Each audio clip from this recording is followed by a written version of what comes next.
following is a presentation of Disruption Networks. Hey, it's Adeline Van Dyke from Coldwell Banker Faith Properties in Utica. I always get asked, why do I love real estate? It's very simple. I love my clients. I love every single thing about helping them find or sell their home. Making sure the home is solid and ready for sale, or solid and ready for the buyer's inspection, to making sure that they're getting the best rate on their mortgage, making sure they're getting the best price on their house. You know, just everything involved in the sale is vital. My absolute favorite part of real estate is when a buyer walks into the house they're going to buy. I can feel it before they even know they're loving the house. It's just that obvious. So I'd love to experience that feeling with you. So give me a call. Adeline Van Dyke, Coldwell Banker Faith Properties, 315-404-6431. Or you can find me on Facebook or visit my website at centralnewyork.com/Adeline. Thank you, and I look forward to welcoming you home. When it's your hard-earned money on the line that you are investing into a home, it makes sense to choose a proven professional to assist you in making one of the biggest investments you may ever make. Josh's dedication of over 20 years to the home construction industry allows him to bring knowledge and experience to your doorstep. That means you can feel confident and comfortable with his service to you. Past clients love his attention to detail and thorough written reports. By allowing Priceless Inspections to help you make a well-informed decision concerning your property, you will find that a quality inspection is priceless. Follow Priceless Inspections on Facebook or call 315-525-8725. Hi, this is attorney Nick Pasalacqua. The team of attorneys I have assembled at Pasalacqua & Associates has been carefully hand-picked to include the best trial attorneys in the particular areas of the law that we practice. Have you been charged with DWI or any other crime? Members of our team include former assistant district attorneys, now fighting to protect your rights 24 hours a day, 7 days a week. Have you or someone you love been seriously injured in a motor vehicle accident? Members of the team at Pasalacqua & Associates include former insurance defense attorneys, now fighting to ensure that you get every penny you're entitled to. If you need legal help quick, don't waste your time or money calling anyone else. Remember, for legal help quick, you better call Nick and the team at Pasalacqua & Associates, 315-500-NICK or 315-500-6425, or visit cnytriallaw.com today.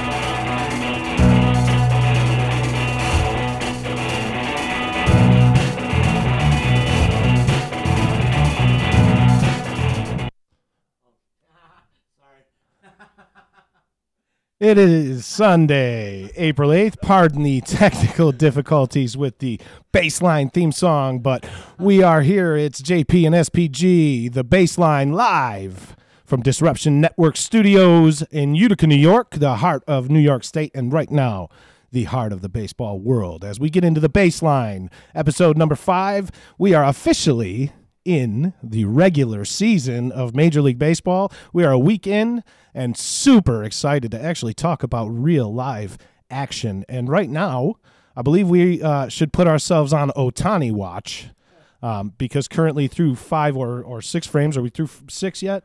Yeah,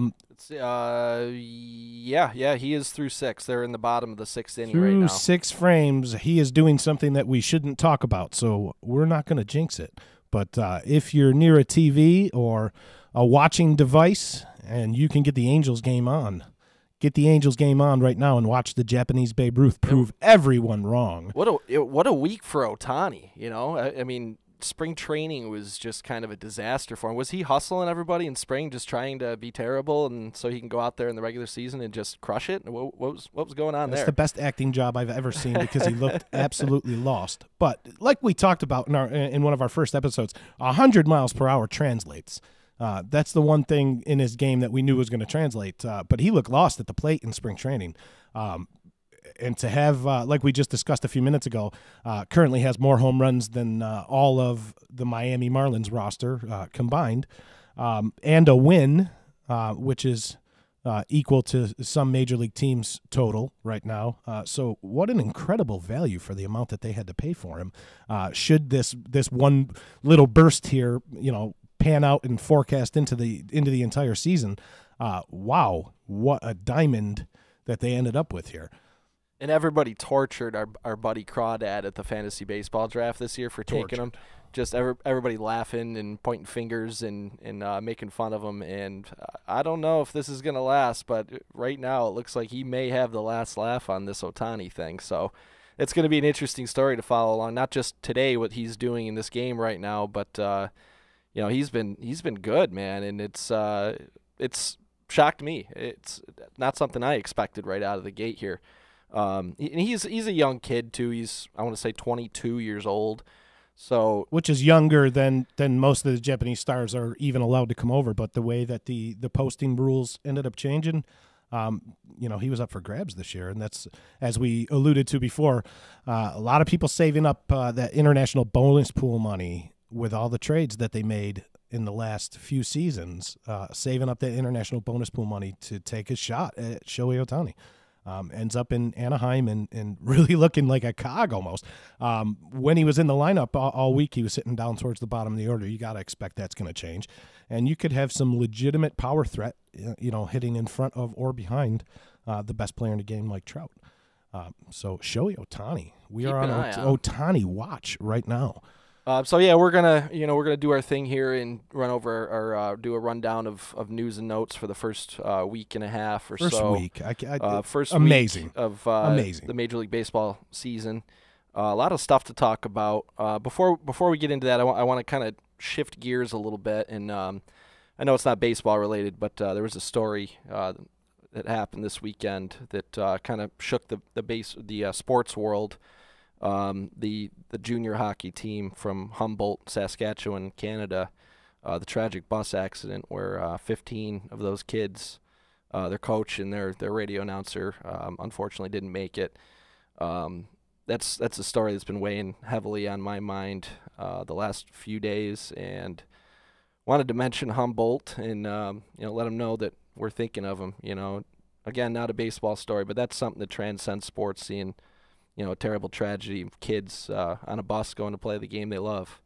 So thoughts to the small town of Humboldt, Saskatchewan, and really hope that you can get through this. I know it's not going to be easy. I can't even imagine it.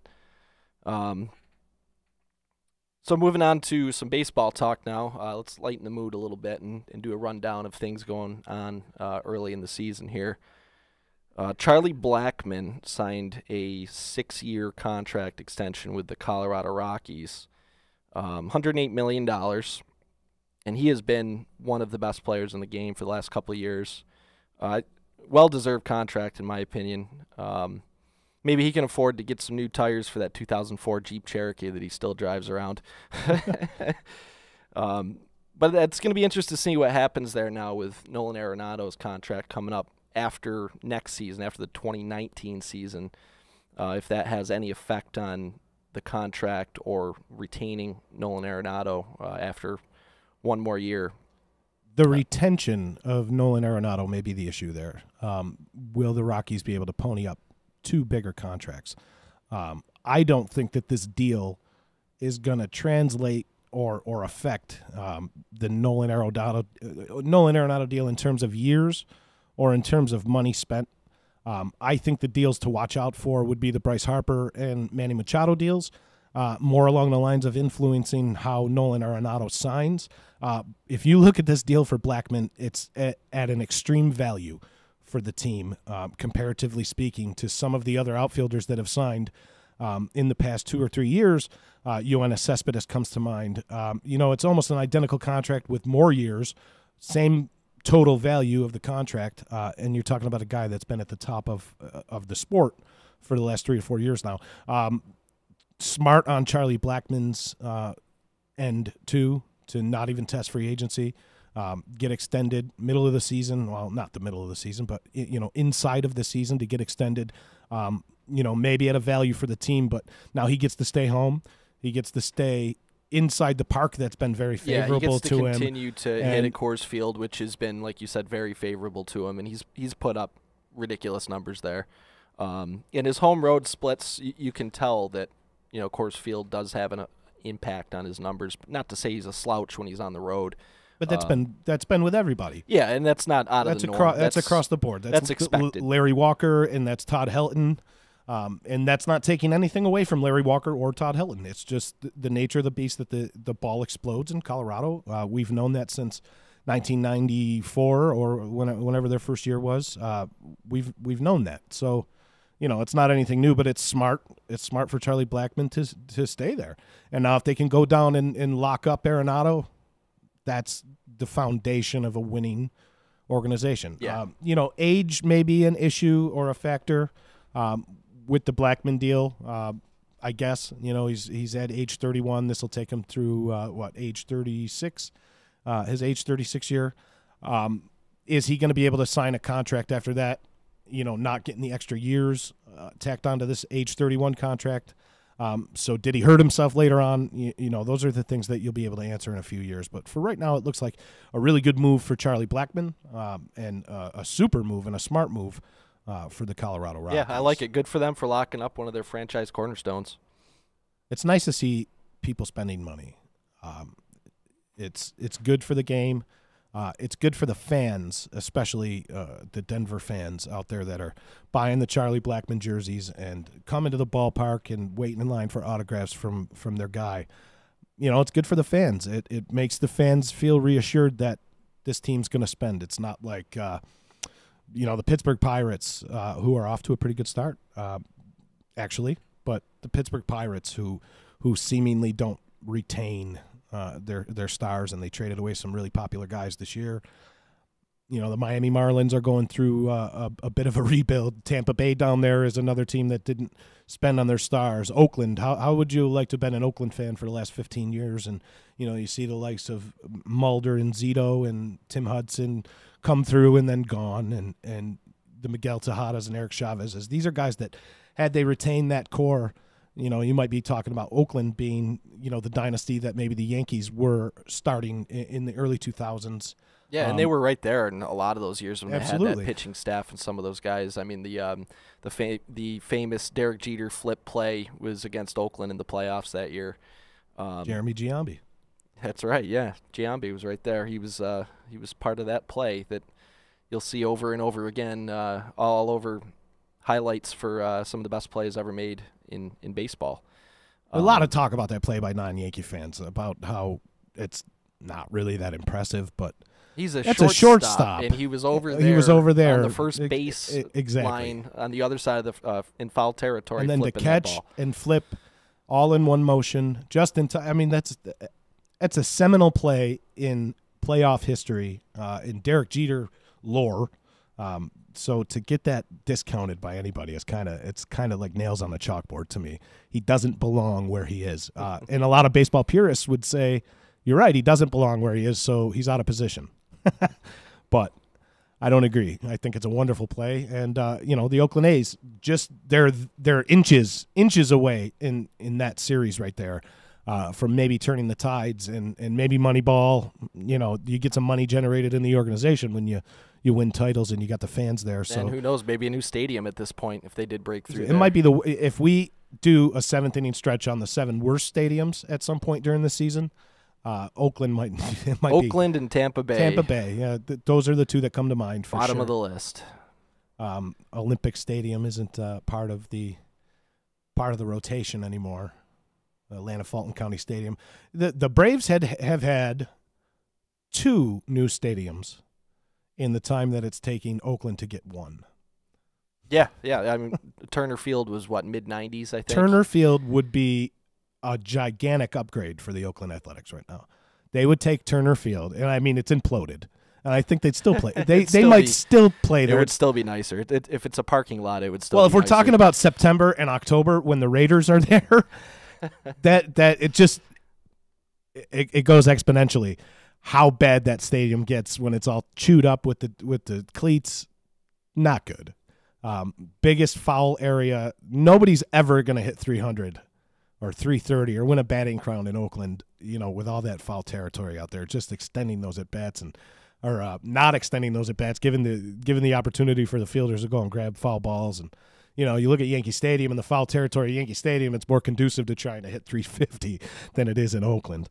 So anybody that hits, if you see a guy up there hitting 305, 310, 315 in Oakland, if that's Boston, that's about 340, 350.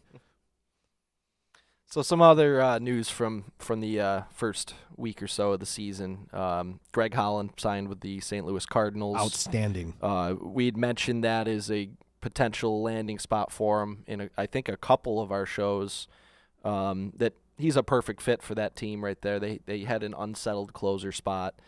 You bring in a veteran like him, and they've got some solid arms in that bullpen, and now you put Holland at the back end of it, and you can use some of those other guys. That Jordan Hicks kid, what is he, 21 years old? I think he's probably the hardest throwing pitcher in baseball right now, ahead of even Aroldis Chapman and Syndergaard and some of these guys that just throw triple digits sustained all the time. Sustained, too, for seven innings. You put him in the mix there. I don't know if they are going to maybe send him down with Holland coming up here. I think he's going to be activated within the next few days. It looks like it's probably going to be this week. But the way that kid has pitched so far this year, too, I don't know that you can now. I mean, he's almost already a week into the year has worked himself into some late inning roles there with that bullpen. So I think that's a great pickup, and expect to see him closing out games for St. Louis here within a few days. Running down some of the other news, Jake Arrieta made his debut today. He gave up a 3-run home run in the first inning of that game. One of those was unearned, one of those runs, and he ended up going settled down a little bit from there when allowed 2 earned runs over 4 innings. Ended up taking a no decision. Anthony Rizzo is a little banged up. He's got a stiff back. It looks like he may be missing the home opener tomorrow at Wrigley Field. That's still up in the air, but he's been scratched for a couple days now, and he may miss opening day at Wrigley.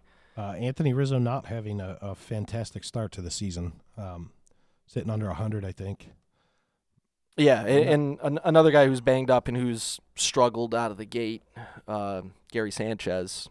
He's cramps. Missed a few days now with supposedly a calf cramp, which I kind of believed that might have been the case on Friday night when they went 14 innings in the cold, and was at the top of the 14th. He starts grabbing at his calf, and he limped off the field. They pulled him from the game.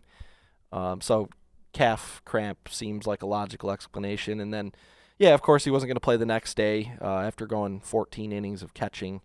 So not a big deal. And then all of a sudden I see the lineup come out for today's game, and I didn't see Sanchez in there. And that started getting me thinking, like, I don't know, maybe 2 days now and you're still dealing with cramps. They're probably just being cautious with him. And hopefully he's not going to miss any time, because that is not just for hitting reasons, but he's a really important part of that team, having your catcher in there, your starting catcher. And he's a significant upgrade over Austin Romine offensively. That would have to scare you, going through the regular season. Even though Romine has spurts of glory, he's really going to be probably around a 215 hitter, and you're replacing arguably, or not even arguably, the best offensive catcher in the league with Austin Romine. For any extended period of time, it's gonna bother you. It's tough, yeah. Anthony Rizzo right now is 3 for 28 in 7 team games.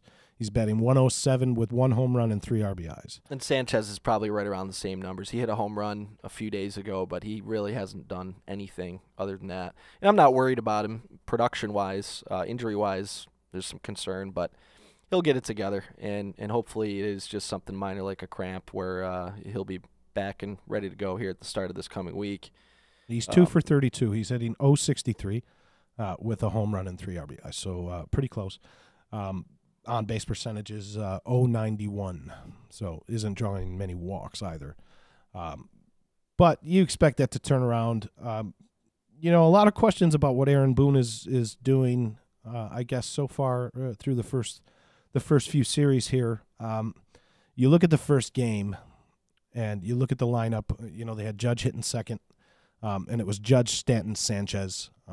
Seemed to work pretty well between the three of them. I think they had 5 extra base hits. Stanton hit 2 home runs. Aaron Judge had a double. And then all of a sudden you don't see Judge, Stanton, and Sanchez for like 3 games hitting together. You got somebody breaking them up. Didi Gregorius was breaking them up. So you gotta kind of question that. You look at the first game and you see how it kind of worked, and everybody's yelling questions about Judge hitting second anyway. So he's already bucking the trend there. Not to me, not to you. We've looked at the numbers. The numbers are staggering for Aaron Judge in the 2-hole. Putting him in center field too is bucking the trend a little bit there. That was a little unexpected. It was, and given the circumstance, I guess he's the one that needs to play, but Brett Gardner doesn't need to take a day off there. I think that's more the concern, is that you give Gardner an off day to start Judge in center field. It doesn't make a whole lot of sense. The risk reward there is that you get your guy hurt playing out of position. I guess the risk reward with Brett Gardner is you get him hurt, not giving him his day of rest. But which one, if you're the Yankees manager, do you want out of your lineup if you had to pick one? And it would be Gardner to me. I wouldn't want to lose Judge for an extended period of time. Breaking them up, the only way I could see breaking those 3 up was with Greg Bird, to break up the righties. Yeah. But don't discount Didi. Didi's been, you don't want to use the word MVP for the first 7 games. He's been incredible so far this Didi year. Gregorius has been incredible. 8 RBI game, a couple home runs last week, and he's been as good as you can ever imagine or hope for. Especially, and that's not just this year too. Last year, I think Didi is kind of unheralded as far as how good he is. I mean, you hear Boston fans talk about Xander Bogaerts, and you hear about some of these other really good young shortstops. There's Carlos Correa and Seager. Those guys are very good players. I'm not taking anything away from them, but I think Didi deserves to be mentioned in the same breath, in the same conversation at least. Sure. And I rarely hear him get those kudos from people that throw out the Correas and the Corey Seagers and even like Gene Segura. I feel like people, just a general opinion of him is, more along the lines of that top-level group, and Didi doesn't get the respect there. Outside of, Francisco Lindor and maybe Andrelton Simmons last year, Didi was the most valuable shortstop in the majors. The numbers speak volumes for themselves. The clutch stats, he put that team on his back a few times last year. Going towards the playoffs, and in the playoffs he had a couple big games, taking Keuchel deep. It's just, you're right. Not to cut you off, but we have a Shohei Ohtani update. Marcus Semien with a single, yes, and the no-hitter and perfect game is over in the 7th inning. No, Shohei Ohtani. It's not happening today, folks. Not happening today, but man, he continues to generate some buzz and some conversation around baseball, and it's going to be kind of a fun story. No matter how it turns out, whether he keeps impressing people or whether he just kind of fizzles out and does more along the lines of what I expected him to, being kind of a part-time player and a solid mid to bottom of the rotation starter. But man, what a story there, Shohei Ohtani, and I'm sure we'll be talking about him quite a bit this year. Hearing some chatter from some of the Angels fans, fan sites, some of the Angels reporters. It looks as if he's going to pitch every Sunday, and he's not going to hit the day after he pitches. Right, or the day before. So, if he pitches on Sundays, it gives him that one-a-week start that you're looking for, and that puts him in the 25 range. 20 to 25 start range. Once a week is that's the blueprint in Japan. That's the way that their rotations work. They pitch once a week. We know that as being Yankee fans and paying attention to Masahiro Tanaka, is that they like to pitch once a week. They like that extended period of time. So if he ends up pitching just on Sundays, you're talking about him being able to be in the lineup 4 times a week.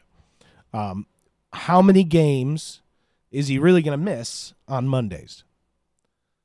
Given the way that the Major League Baseball schedule works right. On Mondays, how many games is he really going to miss on a Monday? How many games are you really going to miss him the day after he pitches? I would not rule out at some time in a clutch situation later, and we're forecasting this guy's week out to be, an all-star, and maybe he fizzles at the end of this week and he goes back to what we saw in spring training. But, should he be, just a percentage of the player that he's shown himself to be this week?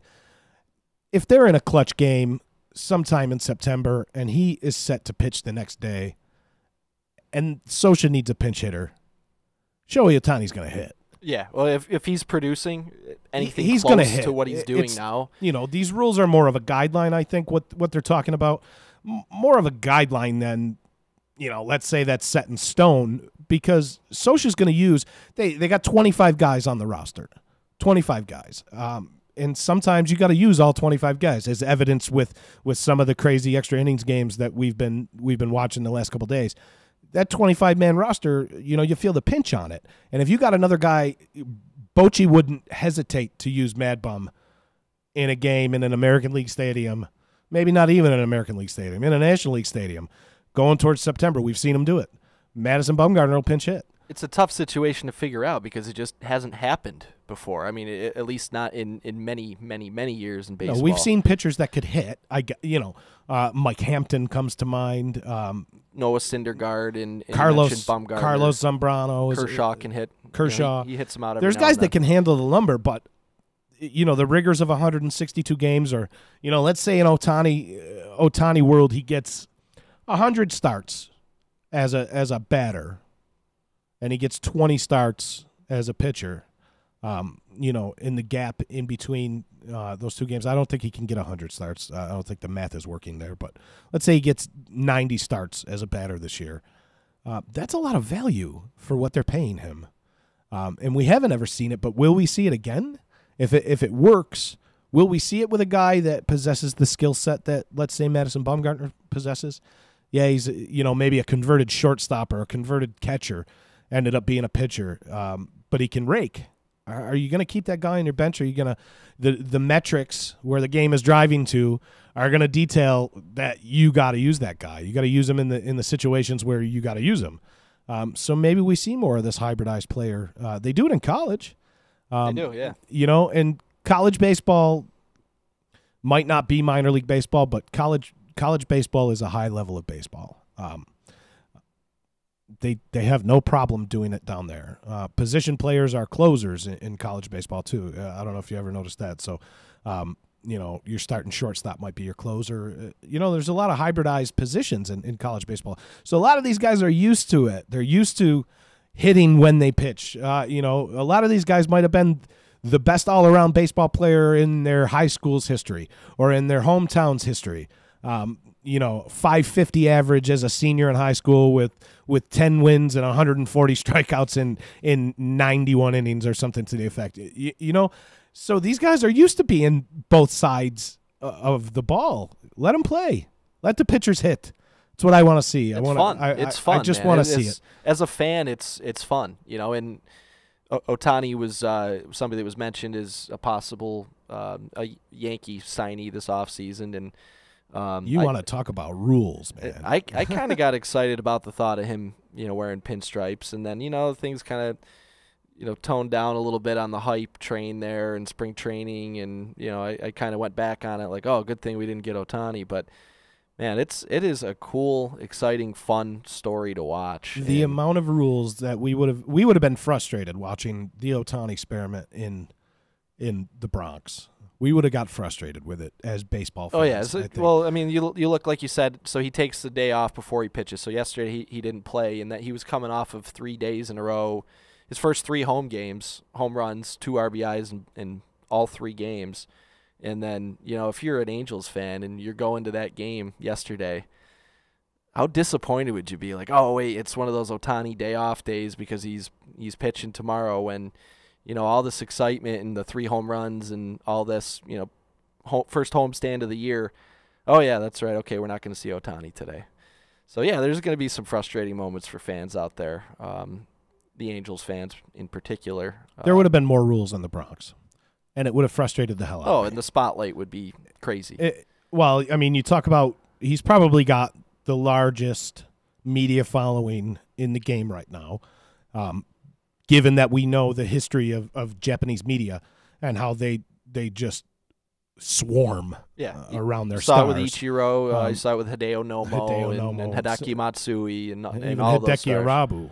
Yeah, we've seen it. Even the Fat Toad, yeah, we've seen it in the Bronx. And that would only be magnified in New York. It's not even necessarily the whole circus that would have come along with it. It's just the fact that we know, given the history of the Yankees and the Jabba rules, it's just really frustrating to see these rules imposed on a player who probably could play every day, and wasting his youth, so to speak. But the Angels are taking the smart approach to it right now, and you got to give them credit. They're the establishers of this precedent here. They're creating rules that may be followed if they work, and they're creating rules that may be avoided if it's a total failure. So they're the guinea pigs here. So you got to give credit to the Angels, because maybe a team would have made him commit to one or the other at some point in the season. I believe that was part of the deal with where he would sign, is that he wanted a legitimate shot to be a hitter. I get that. But if the guy's out there being a stopper every fifth start, there comes a time, especially if you re-up on him and he gets frontline starter money, you're not going to see him get a $300 million pitching contract like a David Price and go out there and be a regular everyday player. They're not going to invest that kind of money into a pitcher. Money changes everything. Money's going to change everything. So at the $3.5 million that he's getting between, I think it's $3.5 million between the signing and maybe like $450,000 he's making for the year. That you can have those you can afford to have those experiments at that money. I think it says a lot about his desire to be a two-way player, is him coming over 1 year early before he would have gotten that ridiculous monster contract. And like you said, the way players are handled when they're making that much money, especially pitchers, you kind of have to put the gloves on a little bit and be real delicate with how you handle a star pitcher when you're paying them, $200 million, $300 million. Whereas Ohtani probably knew, hey, I'm still going to be making, by his standards, a 22-year-old kid, a lot of money here, but it's not going to be too much money where whatever organization he ends up with has to be really careful about doing the whole two-way player thing. So that had to have factored into him passing up really on millions, hundreds of millions of dollars by coming over to the United States 1 year before. All he had to do was wait one more year. The way the rules work, he would have gotten one of those ridiculous monster, $100 million contracts. So, we'll be talking about Ohtani quite a bit. He's, I don't know if he's still pitching in that game or not. They probably have pulled him by now, seventh inning, but another phenomenal showing by him, this time on the mound. And I guess if he's going to be pitching every Sunday, as long as we're going to be doing these these shows on Sunday most of the time, at least for the next we'll be on Ohtani watch. It'll be Ohtani day. Showy Sundays. Hopefully not snowy Sundays. But it would make perfect. Be done with that. First of all, from a marketing standpoint, especially home games, but even away games, it just makes total sense if you're going to set it to a day. If this guy's only going to get X amount of starts for the year, and you've already come up with that number in the front office, they've come up with the number that they want to keep him around, whether it be innings or starts specific. They've already come up with the metrics that they want to keep him to. So if you can keep him to that on a set day every week, you see something happen like Harvey with the Mets that year, where it was Harvey Day. And all the Mets fans, that's all you saw them post about and talk about was it was Dark Knight Day. Yep. Because it's this camaraderie thing with the fans. They know what to expect, and showy Sundays that would work. Speaking of Matt Harvey, he's pitching tonight in Sunday Night Baseball against the Washington Nationals. Pitched good last week. He pitched pretty good. Yeah, his stat line was very good. I watched a lot of that game, just because I was interested in seeing how Matt Harvey was going to do. And his stat line was very good. 5 innings. I think he only allowed 1 hit, 5 strikeouts. They ended up pulling him. He was due up in the bottom of the 5th inning, and they put a pinch hitter in for him. So he only did go the 5 innings. But there was a lot of balls in that game that got hit pretty hard right at outfielders. So while the stat line was good, some of the contact that the opponent was making that day had me a little concerned about him, and I'm really curious to see how he does. So yeah, I guess it is also Matt Harvey Day, Dark Knight Day.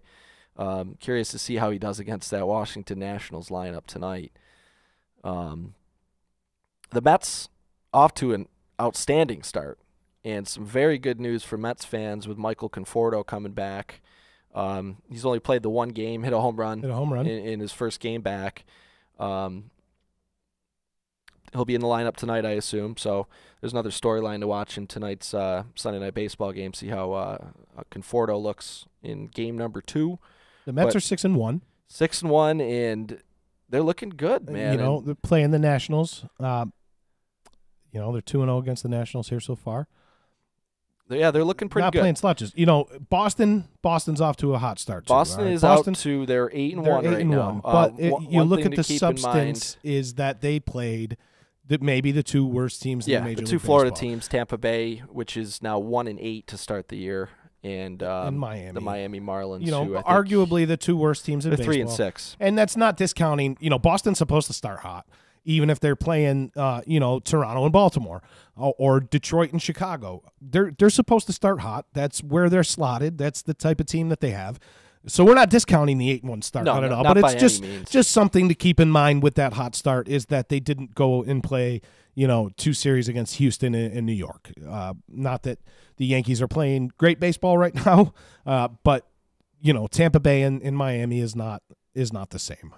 But 8-1, you can't argue with that. I would stand to be 8-1 right now. It wouldn't bother me one bit. Yankees sitting at 5-5. Another quick note on Boston too is Pedroia's rehab is coming along pretty well. He's now moved on to base running, which is usually the last phase of coming back from what he's coming back from is a knee injury. He had surgery back in October, so I guess he's been doing batting practice for quite some time, a couple months, and he's been throwing the ball, doing some fielding work. And now he's on the base running. So it looks like his return is imminent here. So does Pedroia come back and start right away? Or does Pedroia come back and get eased back into the lineup in kind of a platoon role with Eduardo Nunez? I think you got to kind of ease him in. A knee injury, give him a couple games and then give him a day off. And that's a luxury they do have is to have a guy like Eduardo Nunez that you can plug in there at really any position. He can give Devers a day off. He can give Xander Bogaerts a day off. He can play in the outfield. So I think they'll be careful with Pedroia. I mean, he's up there in age, still a good player. Obviously, the heart of the team, the team leader. So just having him back in that dugout on a regular basis, even if he's not playing every single day, is huge for that team.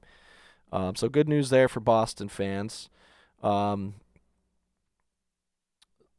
Here's an interesting topic I wanted to bring up. So baseball's unwritten rules. And did you see what happened in Minnesota? It was the Minnesota Baltimore Orioles game a few days ago when Jose Barrios was pitching. And Barrios is 2 outs from a complete game shutout in the 9th inning. And the Twins are up 7-0. And the catcher comes up, the backup catcher for Baltimore comes up. And they do the shift on him. So there's nobody off to the left side of the field. So Cisco, the catcher, bunts for a base hit down the third baseline. And Brian Dozier and Jose Barrios and Eddie Rosario and a whole bunch of guys. I think Paul Molitor was ticked about it. We're pissed that this guy bunted for a base hit against the shift in the ninth inning. It's not a no-hitter. All right, so here's the deal. It's not a perfect game or anything. Yeah, he's trying to get a complete game shutout. Okay. I'll give you the reason that I have no problem with it at all. With the actual bunt, or no problem with the Twins being pissed? No, I have a problem with the Twins being pissed. Me too. That's why I brought it. All right. If it were for a no-hitter and they were playing him straight up and this guy goes and lays down a bunt a la Brad Ausmus, then you have I got a problem with that. All right? Then you have an argument. If you're playing for a complete game shutout, which is still a great feat. Does he get perks on his contract for the number of complete game shutouts? It might have been a $300,000 bunt for him. Who knows? I don't know what these Twinnies are thinking, why that's such a big deal. But if you don't want him to bunt on you in a 7-0 game, stop shifting. That was my You're still playing the game. He's still playing the game. You know what? Line up in a normal defensive position if you don't want that as a possibility. You're still playing the game when you're shifting, so he's still playing the game when you're shifting against him. And his objective is not to go up there and say, well, we're already down 7-0, and he's got a complete game shutout going, so I guess we're just kind of screwed here, and I should just go give myself up. No, that's not the way it works. They're shifting me. I have a wide open lane to which I can set this bunt down and safely reach to pass the baton off to the next guy. Maybe you get the carousel rolling. You get 3 guys on, and somebody hits a home run. Now you're down 3 runs. So 7-0, we've seen how games 7-0 can change very quickly. It's improbable, but it's not impossible. If you have such a problem with him doing it, don't shift him. Don't shift. And that's something that more of these guys should be doing anyway when people are playing defensive shifts against him. I screamed at Brian McCann to do it for the years that he was in. For the years that he was in the Bronx, every time he would come up and they would shift against him, because the Brian McCann shift was very extreme. And the shortstop's on the other side of the bag, and the third baseman's all the way over close to the bag. He literally had shortstop and third base to which he could lay down a bunt or just try to squirt a little butcher boy, shorten up on the bat and just squirt a little butcher boy up the third baseline. And that's what he could have done, and he could have increased his batting average and on-base percentage, passed the baton to the next guy, got the carousel rolling, all that good stuff, just by being proactive, and then they stop shifting you. When you prove that you can beat the shift, they stop shifting you. But Barrios and Molitor and anybody else on the Twins, if you're listening or you happen to hear this, you're wrong. You're absolutely wrong. You don't have a leg to stand on when you're still playing the game, and this guy gets up and beats you at your game. You don't have any. It's not Bush League. That's not Bush League. It's Bush League shifting on a guy when you're up 7-0. How's that? That's Bush League. It goes both ways. It's just like you don't want somebody to steal when they're up 10-0. Well, why are you holding them on then? You're holding them on, or just crazy. If you don't want somebody to do something, don't force them into doing it. That's basically what I'm getting at, and I'm sure that's where you're at too. Yeah, absolutely. It's just. And that's why I brought it up, is because that really kind of rubbed me the wrong way this week when I heard that. I was just kind of thinking to myself, is this real, that they would be pissed off that they're playing a shift and the guy actually bunts for a hit against the shift in a game that was not a no-hitter or any kind of other circumstances where it really would have affected some kind of major accomplishment. Yeah, the complete game shutout, great, and he still got it. It ended up not being. He didn't get that run didn't come across the score. He didn't go out there and try stealing a base after that. And then that was the other thing, is so Dozier was speaking up about it, and he was very vocal about it in the media. And then it was a day or two later, the Twins were up big in a game again, and I want to say it was like maybe 5-0 in like the 6th or 7th inning, and then Dozier's out there stealing bases, which he should be. But how is that? And that's. How is that any different? How is that any different? It's the same type of idea. You're still playing to win the game, despite being up 5-0 or whatever the score was at the time. And how is that any different? That whoever they were playing that day, I don't know if it was the same team or not, should have came out and said, he's a hypocrite. He's out there, he's stealing bases when their team is up big, and just a day or two later, before that, he's complaining about the unwritten whole rules, unwritten rule thing, and so that kind of disappointed me a little bit. So if it's the baseline stance on this issue is if it's Bush League one way, it's Bush League the other way. If it's Bush League for him to be laying down that bunt, it's Bush League for you to be shifting on him up 7-0. I'll give them an honorable mention for out of the baseline this week. I was pretty tempted to throw them in that. Let me throw you my honorable mention for out of the baseline here.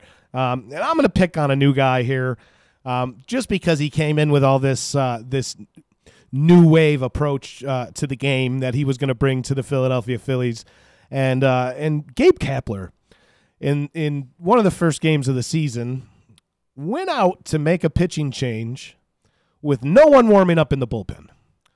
And it struck me as very funny that you could do that. One of the very basic things, he comes out and goes to the pen and calls for the lefty here, and he doesn't have one in the cupboard at the time. And then the umps, the umpire came out after the game and said he put the player's safety above the rule, where they gave him ample time to come in and get warm up. They didn't want him getting hurt because cold he weather just ran in without warming up. They did give him time, but it's just come on, Gabe Kapler. So you got an honorable mention for that one for being out of the baseline there, because Major League Baseball did reprimand the Phillies for it. It wasn't like because they were trying to prevent injury by letting this this pitcher that hadn't warmed up yet come in and throw some warm-up pitches. They weren't just going to let it off. I don't know if there was any repercussions, but they certainly were called out by Major League Baseball. That was pretty bad, and he's had a pretty bad start to his managerial career. There's been a few other things. I don't have a list in front of me, but I can probably pull it up. I'm gonna tell you the one thing that stuck out from this week, as you're alluding to, the whole Minnesota Twins thing. The toughest loss by far of the first week of the season, I think, occurred last night. If anyone was lucky enough to catch the defending champion Houston Astros playing, I did see that. Playing against the Padres, the walk-off pop-up. The walk-off 22-foot pop fly. Eric Hosmer. If we didn't already have somebody out of the baseline for today, Eric Hosmer, with that Little League effort on that pop fly, after getting that monster contract, would just be. He is out of the. Eric Hosmer is out of the baseline. He's out of the baseline, and he's not our award recipient tonight. But Eric Hosmer, better effort on that 22-foot pop fly, man, because you lost it, and the guy scored from second. He scored from second, so you lose 1-0 in extras when you got the game won because of Eric Hosmer's effort on that. Just horrible. So if you didn't see it, check out the 1-0 game from Houston and the Padres from last night. It was a remarkably bad effort on Eric Hosmer's part to make that play.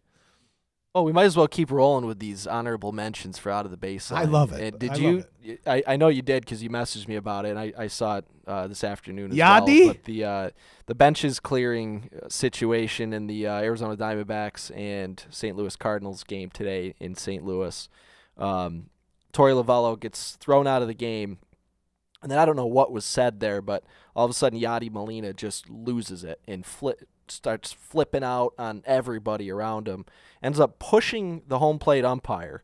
I think he was trying to go after Lovullo. I could be wrong. It was somebody on Arizona he was trying to go after, and he didn't get kicked out of the game. He didn't get ejected for basically shoving an umpire. So this argument was between Lovullo and the home plate umpire, Tim Timmons. And it was a balls and strikes argument, and apparently Torey Lovullo said something in the midst of that argument that just pissed Yadi Molina off to the point where he started going nuts. He snapped. All right, and that's all well and good. We've seen players snap before, but Yadi Molina made contact with an umpire and managed to stay in the game, which that's kind of crazy to me. I understand. Lord knows what was said to piss Yadi off in that regard. All right, I'm not going to discredit that, and I'm not going to discredit him going ballistic, okay? It may have been warranted, but you made contact with an ump. You got to be out of that game, period. So expect Major League Baseball to be stepping in on that one too, unless it was just so completely overboard what Lovulo said, and Major League Baseball kind of turns a blind eye to it. Tim Timmons is probably going to be the ultimate determining factor in that one on why he wasn't tossed. And I'm sure somebody's going to be calling up Tim Timmons and asking him why Yachty stayed in that game. But, yeah, Yachty or Molina just went absolutely ballistic on Torey Lovulo today. And Yachty Molina's been around for years, and he's a surefire Hall of Famer, and he's got a lot of respect around the game of baseball. But I don't care. That's not an excuse for not kicking him out of the game. I like him as a player. I really enjoy watching that guy play the game and calling a game. But how do you not get kicked out of a game after shoving an umpire is beyond me. So I'll tell you what, the most warranted thing out of all of it, and if any of you are really avid, I mean, if you're listening to this right now, you're probably an avid fan of the sport. Tim Timmons is the most frustrating, well, one of the most frustrating umpires in the major leagues. His strike zone sucks. So for Lovulo to get heated there, if you watch this thing unfold, it was a low strike to A.J. Pollock, real borderline, probably too low, and Lovulo must have just snapped. I didn't watch the preface to that moment. I have no idea how the postage stamp was floating around for Tim Timmons, but that's Tim Timmons for you. I've seen many times where he just frustrates the hell out of me as the home plate umpire, so I kind of gasp when we got Tim Timmons behind the plate. And it always ends up being Boston, New York, Severino on the mound on a Saturday, right. And that's always when you end up with the ball breaker, Tim Timmons behind the plate. So I understand Lovulo's point of view completely and totally there, but Yachty Molina's got to get tossed. He's got to be tossed. Respect and all that stuff for being a future Hall of Famer and a cornerstone of the game. He's still got to get tossed. He's pushing on an umpire. He's got to get tossed. So some of the more lighthearted things that happened that caught my eye this week. Did you see the James Paxton thing with the bald eagle? Did you catch that at all? I did, and the most ironic thing about all of it is James Paxton is Canadian. It's fantastic. He's Canadian. It's I think it was during the national anthem or during some pregame ceremony. And for anybody who didn't see that, they had a bald eagle with his trainer out there, and the idea is the bald eagle does a couple loops around the stadium while the national anthem's going on. And I don't know if he thought James Paxton was his trainer or what, but he flew over to James Paxton, this bald eagle, and tries to perch on his shoulder. And I give props to Paxton for how he handled that. Composure he was so and composed a half. and cool. Just kind of sat there and leaned over a little bit. You got this large bird of prey with the talons, gigantic talons, just latched to you, and he just kind of leaned over a little bit and gave him some room to sit there, and then he hops off and he just kind of goes down on the field next to Paxton and just then he went and pitched. He pitched like he got grabbed by a bald eagle beforehand. They asked him about it too after the game, and they said, "No, did that hurt at all with a giant eagle on your back and shoulder, with his talons?" And he said something along the lines of, "I don't think it punctured the skin." And I'm just kind of thinking to myself, how do you not know if a bald eagle punctured your skin or not? You didn't go take a look in the clubhouse and check out the damage that was done, if there was even any question. But I thought that was kind of cool, and props to Paxton for keeping his cool there and handling that like a professional, because that's something that you don't see every day, that's for sure. Another kind of cool moment was Edwin Encarnacion with an inside the park home run. Needed the oxygen tank after it too. He did. He was chugging right around too. He just he crushed it to left field. And I don't know if I think it was Justin Upton out there. They're playing the Angels. I don't know if he thought it was foul or what was going on, but He did think it was foul. It hit right in that perfect spot, right underneath. It almost hit like the padding where the foul pole is. So it's almost like it got that two bounce ricochet. And he must have thought it was foul because he didn't go after the ball at all. I think it was the center fielder that ended up running over eventually. But seeing him just chugging around those bases was pretty awesome. No, that's hilarious. A la the big guys, the Cecil Fielders and the Prince Fielders. It's just funny to see a guy it is, yeah, like that. And, that's really the offensive highlight for the Cleveland Indians this year. It pretty much is, yeah. They're off to a slow start. Qualified hitters, which I believe is 3.1 plate appearances per team game. Amongst qualified hitters, Francisco Lindor is leading the team with a sparkling 194 average. And when I say slow start too, they're 4-5, so it's not like they're off to a Tampa Bay. No, but they are not. Start. They are not hitting. They're not like hitting. The Cleveland Indians. The pitching's been good. Clevenger's been very good. Kluber's been good. Carrasco's been good. So the pitching is holding up, but yeah, hitting wise, they're off to a bit of a slow start, and some of that could be related to the weather as well. That's been a topic, too, with all the snow outs and the rain outs. Why doesn't Major League Baseball figure out a better way to do, especially the first couple weeks of the season here, early part of April? There's got to be a better way. How is there not a better way to schedule these games where we got plenty of warm weather cities in Major League Baseball? There's plenty of domed stadiums or retractable roof stadiums out there.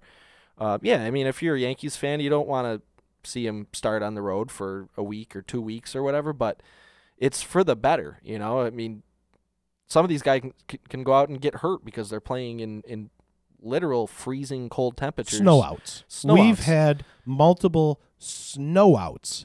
There was in a game the first 7 games in Colorado of the season. This week. I think it was 25 degrees. They postponed today because of the temperature warnings. I don't think it had anything to do with any precipitation for postponing today's game. I think it was because of the game time temperature was expected to be under 30 degrees. It's such a long season. It's not a problem to figure out the schedule where you play in these warm weather cities to start. Do you remember for years the Major League Baseball schedule was done right here in central New York by a couple. I believe they were in Canastota. I'm going to look this up because it was something that I was interested in at the time, but a couple would sit there and they were responsible for making Major League Baseball's schedule each year. And Major League Baseball had since taken that over in the last 3 or 4 years. Let's bring those people back. Bring those people back, absolutely, because common sense would tell you that you can't have, games in the Bronx in the last week of March, first week of April. Games in Denver in the first week of April. It's not conducive to good baseball. It's not good for the fans. It's not good for the players. It's not good to get your starting pitcher warmed up in 30 degrees only to have the snow fly and have the game get canceled. It's just not good. It's dangerous. We have enough domes and retractable domes and warm weather places where we could make that happen without issue. So I agree with you. Do I think that the fans of, let's say, the Yankees or the Indians or the Rockies should have to wait that long to see their guys play? That would probably be the issue, but the Cubs aren't opening up at home until this week. Right, yeah, their home opener is tomorrow. So that's okay. It can happen. We're early with the Major League Baseball season this year because on my Facebook page, you get the on this day, and opening day was 7 or 6 days last year. It was 6 days ahead of where it was this year. This year was the earliest opening day. We're starting earlier and earlier, yet we're keeping it in the cold weather. The reasoning for that, I guess, this season is they're going to give they've given teams more days off during the regular season. But go to warm weather cities and domes to start the year. Yeah, please. I mean, don't stay out of Minnesota, stay out of the Bronx, stay out of Cleveland. Stay out of Colorado. And you stay in places like Oakland and Anaheim and L.A. and San Diego and Miami, Tampa, Toronto with the dome. Washington is even south enough, places like that. Those are the places. You stay out of the Pittsburgh's Major League Baseball till the second week of April. And, I'm looking out the window right now in lovely Utica, New York, and there's snow on the ground, and it's frustrating. So stay out of the North. We can wait. We can wait for the baseball. We can't not stand the postponements. I can't stand it. So let's stay out of the Northeast Major League Baseball, stay out of Denver, and stay inside the baseline Major League Baseball. Please. Stay inside the baseline. So a couple other surprises here to start the year is how bad the Dodgers start has gone. I think that they're sitting at 2 wins right now. Let me double check that.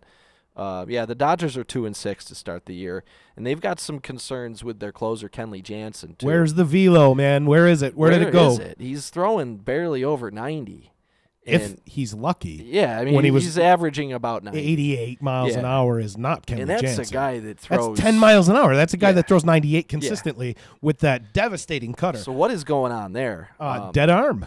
He's got a dead arm. He's got the Josh Donaldson arm going on. Mad at you, boy. I don't know if it's possible to have the Josh Donaldson arm. Did you see in that Yankees series how bad Josh Donaldson's arm was? I did, yeah. I was down. My 7-year-old daughter could make a better throw from third I was base. down at Nell Creek watching the game, and the volume was off, and so I didn't hear anything that the announcers were saying about it. But the first ground ball that he fielded and he made the throw, I was kind of thinking that was a little weird, but whatever. Maybe he was just taking his time. Who knows what he was doing? Then it happened again. It's like something's not right here. He's got something wrong with his elbow or his shoulder. And then it happened again a third time. And I think the runner beat it out, or it was just a bad enough throw where it took a hop before it got to the first baseman.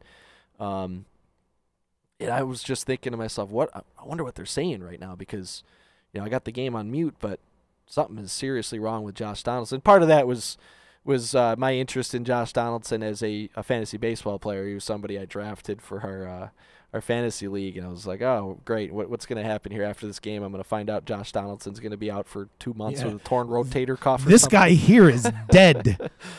So I guess it ended up just being a dead arm thing, and they DH'd him for a few days, and he's back to playing third base, and I haven't watched any Blue Jays games since. But I opt not to watch the Blue Jays. Yeah, I'm fine with not, unless they're playing the Yankees or even the Red Sox. I can't or stand something. watching the Blue Jays. I can't stand when the Yankees go to Toronto. I really just can't.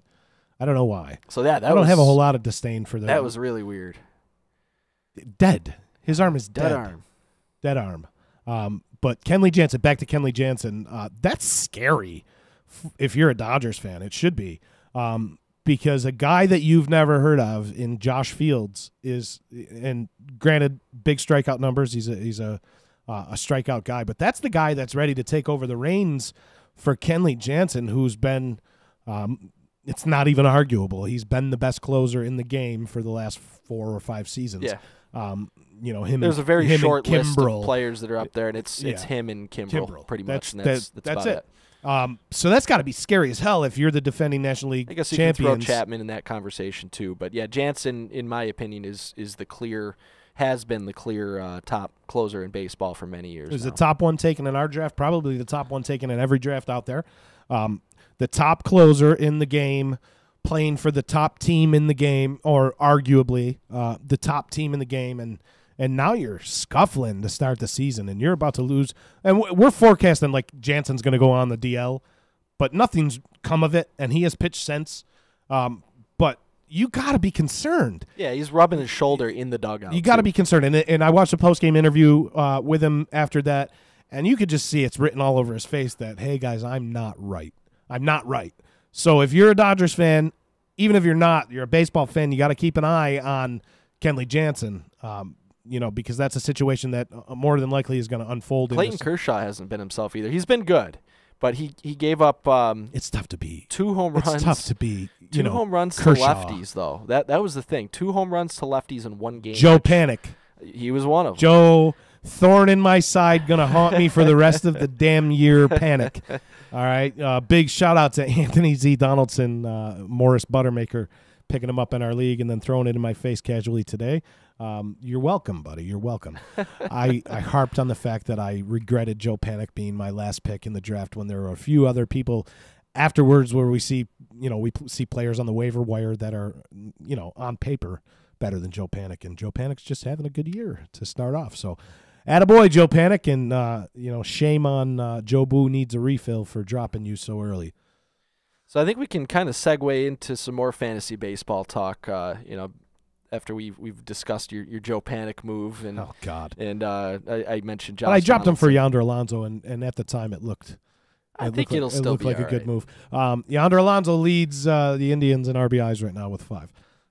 I think it'll still be all right. It's early, and a lot of these guys are struggling. It's such a long season that you can't press the panic button unless there is some kind of major injury news. Can't press the panic button, eh? Can't press the panic button. The Joe Panic button. Don't press the Joe Panic button. So we're going to get into a little fantasy baseball talk, but before I do that, I want to give a shout-out to a few of our sponsors. Pay the bills. Paying the bills. Nick Pasalacqua and Associates for legal help quick. You better call Nick. Call attorney Nick Pasalacqua and the team at Pasalacqua and Associates.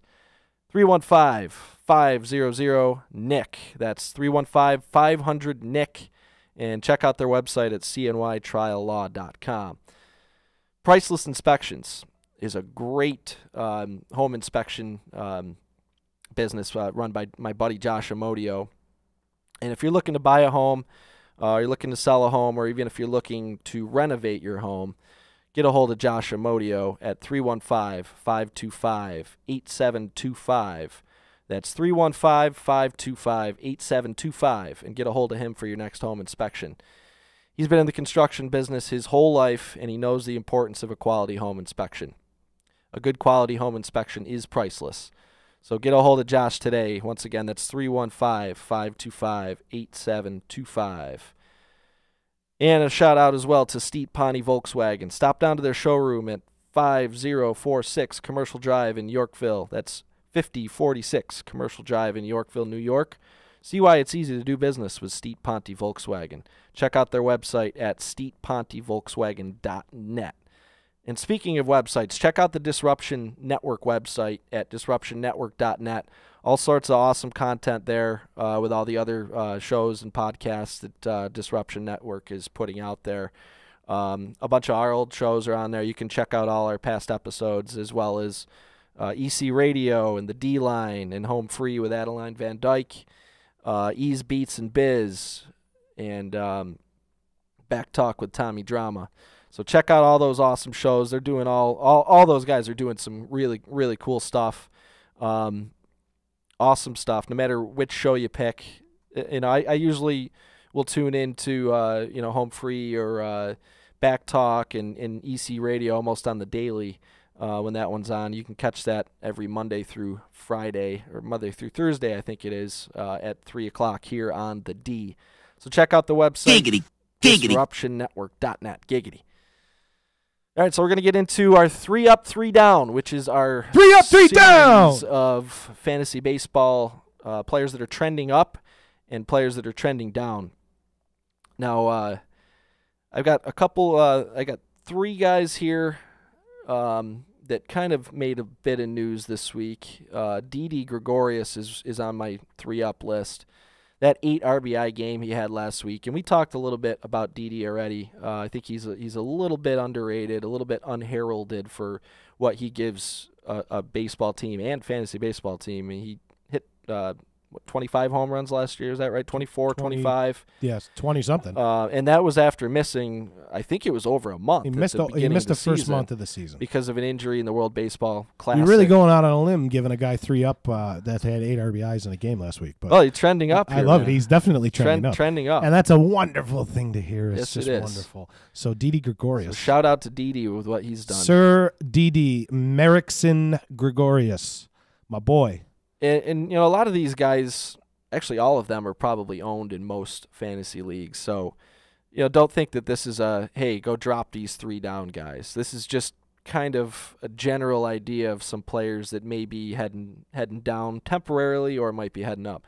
So, yeah, Didi, while he's no secret to Yankees fans, he kind of gets overlooked a little bit, and I think he deserves a mention, especially after that ridiculous 8 RBI game he had last week.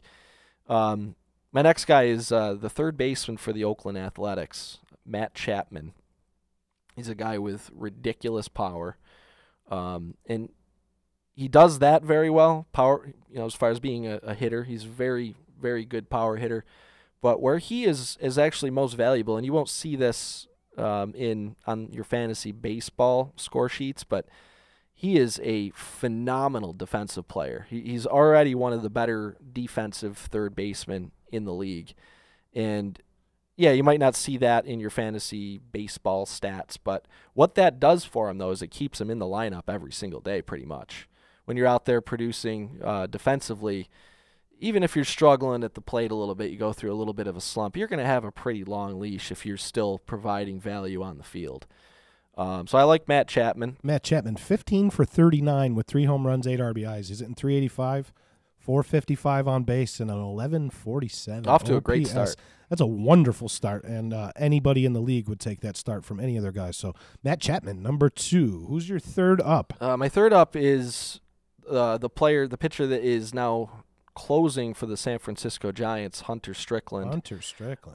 Mark Melancon is out for, I don't know that they have a timetable for his return, but it sounds like it's not going to be anytime soon. And I don't think that hurts the Giants as much as you may think, because you're going on the strength and merits of maybe 1 or 2 good seasons for Mark Melancon as a closer.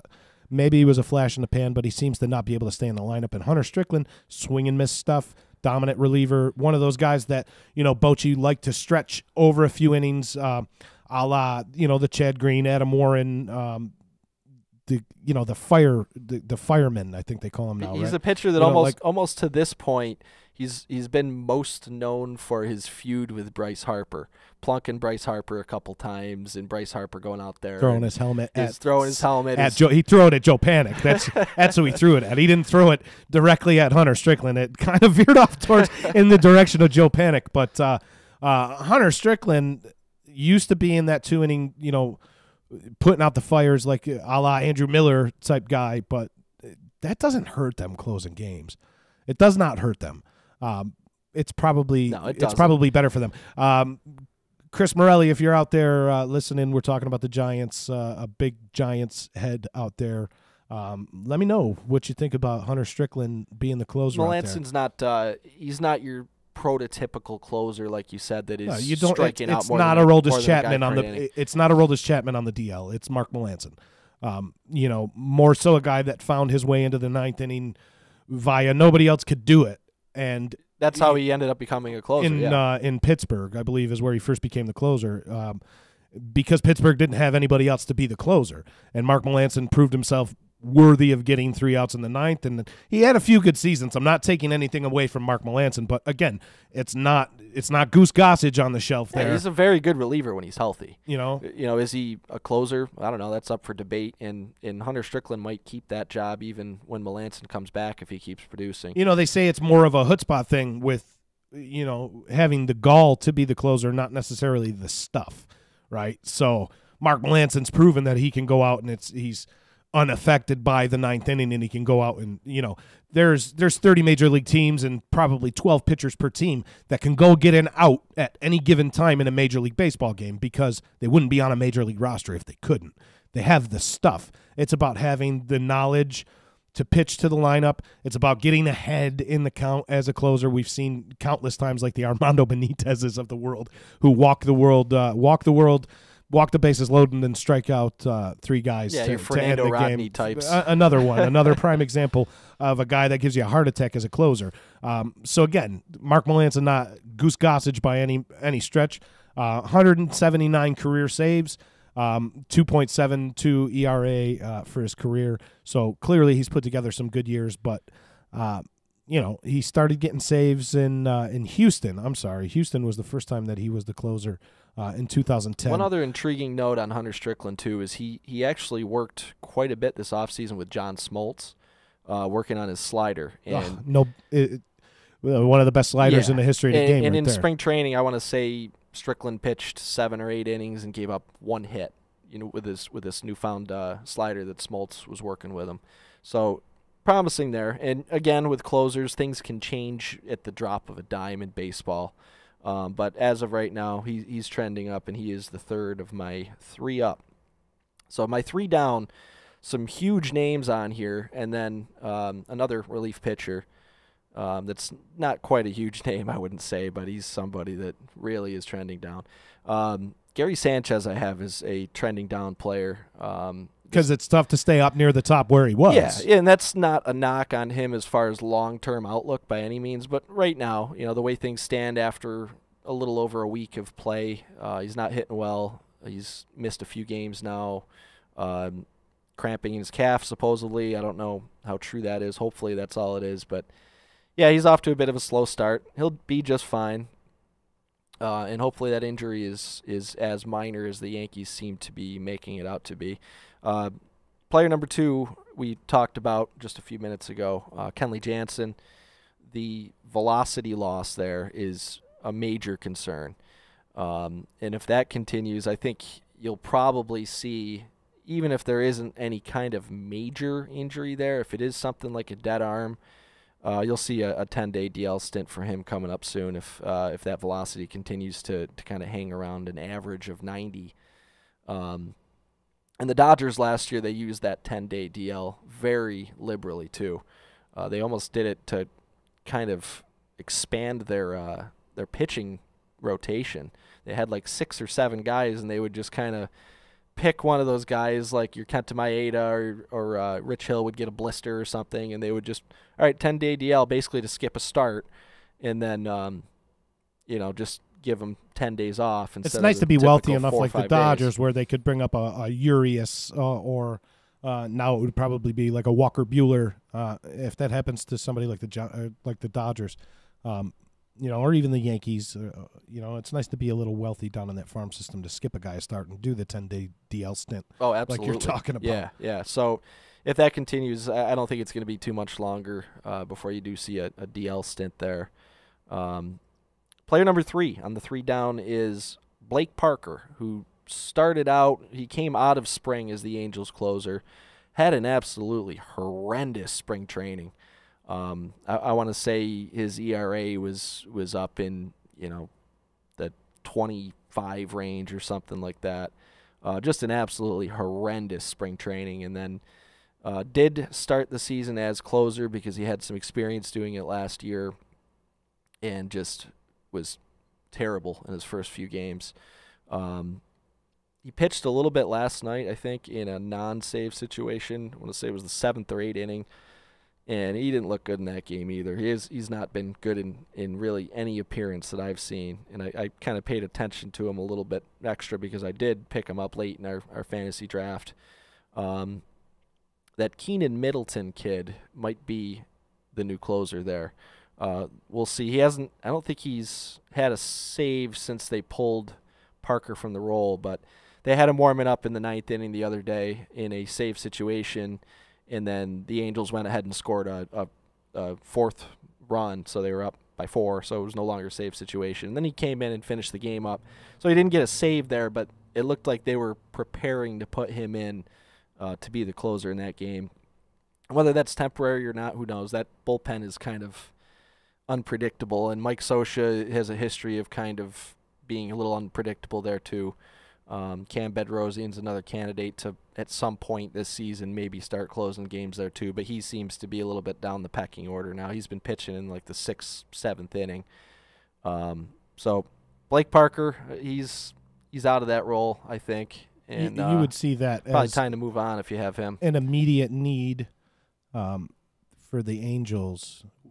Should they want to add pieces, is got to be to the back end of that rotation, to the back end of that bullpen. Yeah, I would think so, and that's why I thought they were the other team that I thought would have been perfect for Greg Holland. But they came out and basically said, no, we're not interested in Greg Holland. And so did the Cardinals at the beginning. Yeah, and so did the Rangers. The Rangers. They all were kind of the ideal landing spots as far as teams needing a good closer and having bullpen by committees that were kind of unsettled where Holland could have stabilized that, like St. Louis ended up doing. I think the Rangers may have made a better choice because the Rangers had a legitimate closer on their roster in Keone Kela in terms of stuff. Nobody's going to know if he can go out and pitch the 9th inning across a whole year and gain 45 that's saves. Really the only concern there, and they came out publicly and said it, that they were worried about how many days in a row he could go. But as long as he can do 2 in a row, don't stress it with 3 in a row. He'll be fine in that role. He's a good pitcher, very good strikeout pitcher. Yeah, he's closer stuff. Did the Cardinals need to go out, with Dominic Leone there, and they blew the first save opportunity blew up in Matheny's face. So I think that might have spurned them into going out and getting Greg Holland even more. But Greg Holland gonna join the Cardinals this week and become their closer probably instantly. A lot of guys closing that you probably might not have expected to be closers. Brad Boxberger comes to mind. He was an all-star one year, I believe, in Tampa Bay, given that Tampa Bay needed a lone representative, I believe, and he was having a pretty good year as a middle reliever. He had some good years there, yeah. Wasn't the closer. He was the closer there for, I think it was 1 year, but then he ended up getting hurt. No, I'm just speaking in terms of the All-Star year. His All-Star year was 2015. I'm sorry, that was a year that he was the closer. I apologize. But he's had health problems too over the years, and that's actually why he lost the closer's gig in Tampa, is because he missed almost the majority of the season. I think it may have been the next. And Tampa's year not hurting that. with their closer now, even though he's probably off to a horrendous start. But and one of the probably top relief names on the market later this summer as well. Yeah, I totally agree. But Brad Boxberger finding some success in Arizona right now. 3 saves on the season, 6 strikeouts in 4 innings. So there's another guy for the up portion of 3 up, 3 down. If you're looking to add a guy that maybe is not added in all leagues, the deeper leagues are definitely going to have every closer is going to be off the board in deeper leagues. But if you're not in a deep league, and the Jansons and the Chapmans are certainly off the board, if Brad Boxberger's sitting there, Boxberger, see if somebody left Greg Holland on the wire because he didn't have a team. If you were a guy that had Corey Kniebel on your team, and now you're looking for a closer, go out and find one. See if Hunter Strickland's out there still. I doubt he's available in too many leagues, but hey, you never know. So 3 up, 3 down. Moving on. Should we get into the 7th inning stretch now? Absolutely. Let's get into our 7th inning stretch for everybody that's stuck around in hopeful anticipation of what's going on with our 7th inning stretch this week. As you may or may not know, each week at the 7th inning stretch, me and SPG, give our 7 best list. And this week just happens to be, we're going to rank our top 7 baseball movies of all time. And such a loaded category. So many good ones. So many good movies. Pretty much if a movie has baseball in it, I've probably seen it more than 10 times. And baseball movies they're a great way to kind of get yourself pumped up for the season too, especially when there's 2 things that can get you pumped up for the season, is watching baseball movies and baseball coverage and gorgeous weather outside. And we certainly here in Utica do not have the gorgeous weather part of that right now. Hopefully that's coming, but watching baseball movies is definitely a good way to kind of get pumped for the season. And living vicariously get excited through baseball movies. And actually, it was the day before opening day, I got a text from my dad, and he said, "Hey, I'm watching a baseball movie right now called the Winning Team," which it came out in 1952, and it was it starred Ronald Reagan. Yes.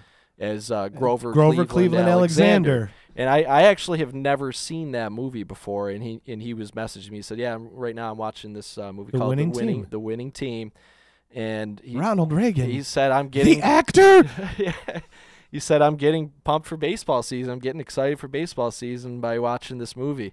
And that kind of segued right into a separate conversation you and I had about our topic for this week's 7th inning stretch and what we wanted to do. And baseball movies is a good one.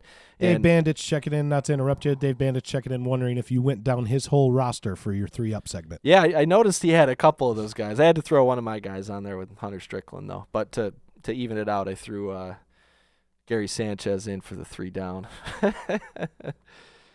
It evens it out for Dave, because anything anti-Yankees, he's all over. He loves that stuff, anything anti-Yankees. But back to baseball movies.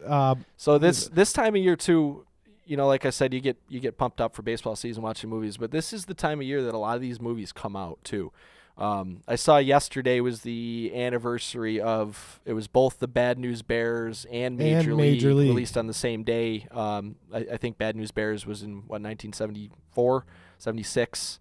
Mid-70s, and then Major League was 1989, but they were both released on April 7th. And then The Sandlot, I believe, was 1976 for the 76. Bad News Bears. Yep. And The Sandlot came out the next day, right? Yeah, I want to say it was within a couple days, this early April, which makes sense, coinciding the release date with the beginning of baseball season. But so many movies to choose from. I had a hard time leaving some of these off the list, but well, when we went over, when we kind of started discussing what we had in our list and what we were kicking around, I couldn't believe some of the movies that neither one of us had even mentioned. And so I guess we can get to an honorable mention. And if you guys are out there watching, comment, let us know what you think your favorite baseball movie or a few baseball movies are. This week we did start something new with our 7th inning stretch. We let you know the topic earlier this week, and we allowed for a fan vote. So you want to get to the fan vote first? Yeah, let's do the fan vote first. Right. So the fan vote. We had 32 people check in and vote with us this week. Hope to get that up, going forward. But 32 people for our first poll. I'm kind of excited about that. There were only 1, 2, 3, 4, 5, 6, 7, 8, 9 movies that were voted upon. Coming in with 5% of the vote, we had A League of Their Own with 1 vote. The Bad News Bears with 1 vote, and that was 5%. Field of Dreams is our winner, I think, with 6 votes. If you build it, they will come. Is this heaven? No, it's Iowa. Rookie of the Year, Henry Gardenhoser, the story of the man who broke his arm. The little boy broke his arm, takes the cast off, and starts pitching for the Cubs. Was he the first one that had the first one after Tommy John that had Tommy John surgery? Is that what that was? Yeah, so that Henry Rowan Gardner started the trend of getting Tommy John just after Little League. Glorified it. He glorified it because he had the tight tendons, and he went out and then he slipped and fell and he floated the last one, but they still got the win, and that's all that matters with Rookie of the Year. That and Hot Ice. If you can remember Hot Ice, you heat up the ice cubes. That's Rookie of the Year. So Rookie of the Year with 2 votes, 2 lovers of Henry Rowan Gardner out there, and Chet the Rocket Stedman.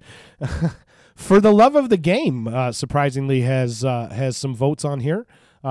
2 votes for The Love of the Game, starring Kevin Costner. Another Kevin Costner flick got 2 votes on our poll, Bull Durham. Way too low for Bull Durham. That's just way too low. The Sandlot, another one way too low. 3 votes for The Sandlot. And Major League coming in second place with 5 votes. So Field of Dreams winning our first 7th inning fan vote, or 7th inning stretch fan vote. We appreciate everybody that took the time to read that diatribe of a post that I put up and go click the link. We're going to be doing that in the future. We want your input. We want to know what you guys think. So thanks a lot for doing that. And now, the 7th inning stretch time, we're going to rank our 7 best baseball movies. You want to start it off with your number 7? Yeah, I'll start it off with number 7, and I've got Pride of the Yankees is my 7th best baseball movie. Today I consider myself the luckiest man on the face of the earth. And that was the last line in the movie too. So it for anybody who's unfamiliar with it, which I'm sure most people are. Is that the one with Gary Koopa? That's a different one. It follows the story of Lou Gehrig's career, and ends with his diagnosis of ALS, Lou Gehrig's disease, and it ends with his speech. It's not just a clever name. It's not. There's a reason for it, and it ends with his speech that he gave at Yankee Stadium, July 4th. And today I consider myself the luckiest man on the face of the earth is the final line in the movie, and that's a movie that'll bring a tear to your eye for sure. That's not just a movie for Yankees fans. That's even Yankees haters out there. You watch that movie, and that's a movie that'll. I mean, you can be a Yankee hater, but you can't hate Lou Gehrig. Yeah. All right. I mean, I'm a Boston Red Sox hater. I have a photo of Ted Williams hanging on the wall in my living room. No hate for Ted Williams. So no hate for the Splendid Splinter. I got no hate for legends. I just don't. There's a few out there that, it's debatable. Maybe on a future show we can talk about our least favorite players of all time. But, I hate the Red Sox. I hate everything about you. Everything. But I love Ted Williams. I love Pedro Martinez. I love legends. Legends of the game. What's the line from The Sandlot? Legends never die. So forever.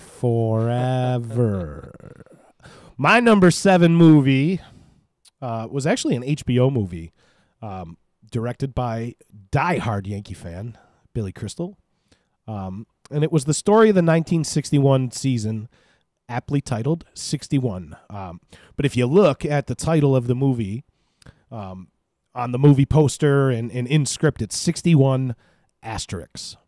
And so it's the story of the 1961 season, the M&M boys, Mickey Mantle and Roger Maris, and their chase to break 60 home runs, Babe Ruth's record. Eventually, Roger Maris gets there. Mickey Mantle falls off at the end of the year. I think he ended up with 54. But that story, that movie in particular, lends so much clarity to the other side of the story of how the media manipulated the story, because Mick was the golden boy. He was the Mick. He's, Willie, Mickey, and the Duke. That's the guy. That's the guy that breaks Ruth's record. And the media really manipulated that, and fans and people across the game started to resent Roger Maris at certain points during that season because of what he was doing, and it wasn't the Mick. And they really casted him to be this bad guy when in reality he wasn't. So if you have a chance to go out and check 61 off your list, go watch 61. You can't get over how much Barry Pepper looks like Roger Maris and Thomas Jane looks like Mickey Mantle. It's amazing how well they cast that movie, and they used old Tiger Stadium. Because it was still standing at the time. They used Tiger Stadium and created it into that 1961. With the facade going all the way, the copper frieze going all around, and they really did the era justice with 61. So 61, my number 7. What you got for number 6, SPG? Number 6, coming in number 6, I have The Natural, which is a movie that was released in the 80s in 1984. Pick me a winner, the story of Roy Hobbs and his bat, Wonder Boy. What a cast, too. Robert Redford was great in that movie as Roy Hobbs. Diabetes was in that movie, Wilford Brimley. He was, yep. You had Glenn Close, Robert Duvall, Kim Basinger. It was a movie that had a bunch of Academy Award nominations. And one of the few, probably, movies on our list that would be worthy of such consideration. Sure, yeah. A lot of slapsticky stuff on my list. I don't know about yours, but you mentioned in 61 how they took old Tiger Stadium and they kind of turned it into a mock-up of Yankee Stadium. A lot of the movie The Natural was actually filmed in Buffalo at a stadium that's no longer around, War Memorial Stadium. So that's where the Bisons played there? They probably did back then. They tore that place down shortly after the movie was filmed. So yeah, it was probably home of the Buffalo Bisons, I would assume. And that was a cool movie, the whole storyline of the lightning bolt with the tree and the whole thing, how his father tied in. And I know I'm going to assume that everybody has seen these movies, but I still don't want to give too much away in case people haven't. But he takes the part of the tree that was hit by the lightning bolt and turns it into his bat and stamps it with the lightning bolt, and it becomes a Wonder Boy, and he's hitting home runs off the the lights out in the outfield, and sparks are going everywhere. He's knocking the guts out of the baseball. And it's a cool baseball movie with a great cast. The center fielder dies running through the wall. The New York Knights, the story of the New York Knights. So that's my number 6. Number 6, The Natural. Number 6 is kind of it's a borderline baseball movie, I guess. He does wear a baseball jersey throughout the entire movie. It's the story of the ace pitcher from the Hackensack Bulls, Montgomery Brewster, and Brewster's Millions. Imagine if you were summoned to a lawyer's office to let you know that you were the lone heir to a millionaire's fortune. But getting the fortune came with stipulations, and you have 30 days to spend $30 million in order to get your true inheritance of $300 million. But you can't gain any assets. So, Richard Pryor, John Candy, you want to talk about star-studded. That's as star-studded as it gets for an 80s flick. If you want to go, they have an exhibition against the Yankees with the Hackensack Bulls. So if you haven't seen Brewster's Millions, it's a baseball-ish movie. A lot of baseball in it, a lot of baseball references, but definitely one of my favorite movies. I love Brewster's Millions. So Brewster's Millions, number 6 on my list. That is a good one. I didn't put it on my list, but it was, like you mentioned at the beginning of the segment, that there are just so many good baseball movies, that there are so many of them that I had to leave off that I wanted to put on, and Brewster's Millions is a good movie too. And anytime I'm flipping through the channels and I see that on, most of the time, unless there's a live baseball game going on or something, most of the time I will sit down and watch a little bit of that movie. It's been on MLB Network, when they play their movies of the week. It's been on so much lately. And that's something cool that MLB Network does too, is ESPN has the Sunday night baseball game, which I usually do watch the actual game on Sunday nights, but MLB Network usually puts a baseball movie on Sunday night about 8 o'clock. Yep. So if there's a game that's on the schedule that's, doesn't kind of pique your interest, or you want to maybe check in and just kind of flip back and forth, that's Sunday night's MLB Network, if you have that network, which you should if you're a baseball fan. Absolutely. Great, it doesn't great movies. leave my TV. That's all I watch is MLB Network. I watch the rundown, I watch High Heat, I watch Quick Pitch, everything. So MLB I'm Network. in the same boat. I think I drive my MLB wife. Network, you are inside the baseline. well inside the baseline. I think I drive my wife a little nuts with it sometimes. And but my friend, I do watch a lot. My friend Adam is out there watching it all. My friend Adam does work for MLB Network. Kind of cool. So Adam, if you're out there watching, dude, get me a job, man. I want to work for MLB Network. I want to watch baseball for a living. This is nice, getting to talk about baseball, and I couldn't imagine getting paid for it. So. Awesome. But MLB Network does show those movies on Sunday night. Bull Durham is usually in the running to be up there, and playing Little Big League a lot. Movies like that. So go give it a watch on Sunday night if it's the Padres and the Marlins got Sunday night baseball. Go watch MLB Network. Actually, tonight on MLB Network, 8 o'clock, they have a special Field of Dreams 25 years later. Wow. So if anybody's not going to be tuning into the baseball game tonight or some other programming, that definitely would be worth checking out. If you build it, they will come. Moving on to my number 5 movie. So the first 2 movies that I ranked, they're the Pride of the Yankees and The Natural, they're at 7 and 6 respectively, are they're not considered comedies by any stretch of the imagination. They're more dramas, and they're great movies. But I am more of a comedy guy myself. Really? No disrespect to the other genres, but I just prefer lighthearted comedy. You are a funny bastard, you know that? Sometimes I can be, but I like comedy movies, and especially when you mix it into baseball, because baseball is such a lighthearted game, especially with just thinking kids playing baseball.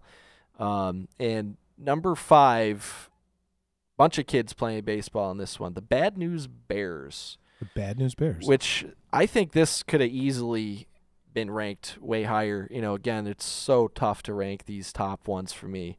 But yeah, the original Bad News Bears I have. Walter Matthau. Tatum O'Neal. is Morris Buttermaker. Morris Buttermaker. Big shout out to Anthony Z. Donaldson and the Morris Buttermaker guys. And the basic idea of the movie is they add another team into the league, and they put all the worst players on it. And Walter Matthau, sponsored by Chico's Bail Bonds.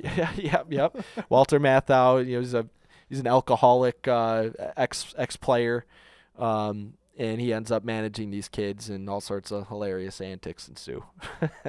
So I got Bad News Bears coming in at number 5. And so anybody that's seen that movie, all right, and probably hasn't seen the opera Carmen, all right, if you think in terms of opera, everybody would associate the Toreador song, it's the Bad News Bears theme, but it's from the opera Carmen. And so there's probably 99% of the people that have seen the Bad News Bears that could hear that little overture and say, "Oh, it's the Bad News Bears theme." So very funny about that too. A very famous piece of music that's just so synonymous with the Bad News Bears. And we'll get to the Bad News Bears a little more coming up here. But my number 5, I went outside the box a little bit. It's a movie that if it were on tonight when I got home, I would watch from start to finish. It's kind of a comedy and kind of a drama, but it details very well the history and the story of the start of the All-American Women's Professional Baseball League, and that would be A League of Their Own. There's no crying in baseball. Anybody ever tell you look like a penis with a little hat on? That's the best insult to an umpire ever given in a baseball movie. Tom Hanks delivers to that umpire to get thrown out of the game. A penis with a little hat on, just absolutely phenomenal. But a league of their own. World War II hits, and we lose guys like the Bob Fellers and Ted Williams, and guys signing up to go and fight for our country, or drafted to go and fight for our country. And so we don't have the star power going on in Major League Baseball at the time, and to kind of rival that wartime deficit in the game, there was a creation of the Women's Baseball League. Yep, the All-American Girls Professional Baseball League. The Rockford Peaches and the Racine Bells. That's right, yep. And I like the opening scene in that movie, how it starts when they're, at in the cow pasture. They're at the Baseball Hall of Fame. Oh, yes, I'm sorry. Yeah, they're at the Baseball Hall of Fame, and they're, the remaining players, surviving players that are still around, are all gathered together for their annual gathering, and they're being honored and reminiscing about their time in the All-American Girls Professional Baseball League. Oh, we are members of... Everybody out there that's listening right now is finishing that song right now. But yeah, a league of their own. That's what a great character Jimmy Dugan is, that Tom Hanks. Yeah, and so loosely based on Jimmy Fox. And Gina Davis is awesome in that movie as Dottie Hinson. And Madonna's in that movie. And Rosie O'Donnell. Marla Hooch. What a ball player. A lot of night games. So what do you got for number 4, SPG? So I got a league of their own at number 4, which is why I chimed in a little bit there on your number 5 ranking. So we talked about it already a little bit, and one other interesting note I had here was in 2012, A League of Their Own was selected for preservation in the United States National Film Registry by the Library of Congress. As it should be. As being culturally, historically, or aesthetically significant. So that'll tell you, how great that movie is, and it's a classic, and it's directed by Penny Marshall. That's right. Yep. Penny Marshall directed it, and that is a classic. And man, what a line too. There's no crying in baseball. That's just. Are you crying? That's just. Are you crying? There's no crying in baseball. I like the scene too in the locker room, and he's pissing in the bathroom taking a leak, and the girls. That's got to be a record. Wow. You timing that? That's got to be a record. Yes. So A League of Their Own ranks on our list pretty high, actually, if you consider all the ones that didn't make our list. It's a movie that I've seen 100 times probably, and would watch start to finish, right? Because it's baseball, and there's no side stories. There's side developing stories, I guess, in that movie, but the theme is baseball. It's women playing baseball, and I love it. So that is my number 5 and your number 4. With my number 4, we're going to revisit the Bad News Bears. Now, I like the Bad News Bears, all right? The first movie is great. It's one of those, that's a culturally significant baseball movie and would be at the top of a lot of people's lists. But Bad News Bears Breaking Training is my number 4, all right? So you take all the wonderfulness of the Bad News Bears and you lose Morris Buttermaker, all right? And we got a team without a coach now. And you got Kelly Lee, who's going to take these guys all the way to Texas as the California champs to play in the Houston Astrodome against the Toros. But when they get there, they find out that they don't have a coach. So he goes and gets his dad, and then they won't let him play. And the very famous line from that one is "Let them play, let them play." So as I am a fan of the Bad News Bears, I am a bigger fan of the Bad News Bears Breaking Training. That they get licked on the sandlot by the little Mexican team. I don't know if you remember that portion of the movie, Yeah, but I do. Yep. Kind of a kick in the nuts to them, like, hey, are we really going to play these guys in Houston? We're gonna get creamed. So Bad News Bears Breaking Training. I absolutely adore that movie. So that's my number 4. Coming in at number 3 on my list, I have Major League. Came out in 1989. And, what else can be said about that movie that hasn't already been said with... Come on, Dorn, get in front of the damn ball. Don't give me this Olay bullshit. Just a bit outside. Tried the corner and missed. Wild Thing, Ricky Vaughn, and Pedro Serrano, and Joe Boo, and What the hell kind of league you been playing in? Willie Mays Hayes, and Jake California Taylor, people. and the whole storyline of the of Rachel Phelps, the owner, coming in and inheriting the team. And Every time we win a game, we peel a section. and trying to sabotage the team, and signing the worst players that she possibly can in order This to... guy here is dead. That's the second time I got to mention that line on this show, but in the course of that movie, it just strikes such a funny chord. Cross him off then. Love that movie. Some of these guys are movers. So Major League coming in at number 3 on my list. All right, number 3, I have a movie that came out when I was a kid.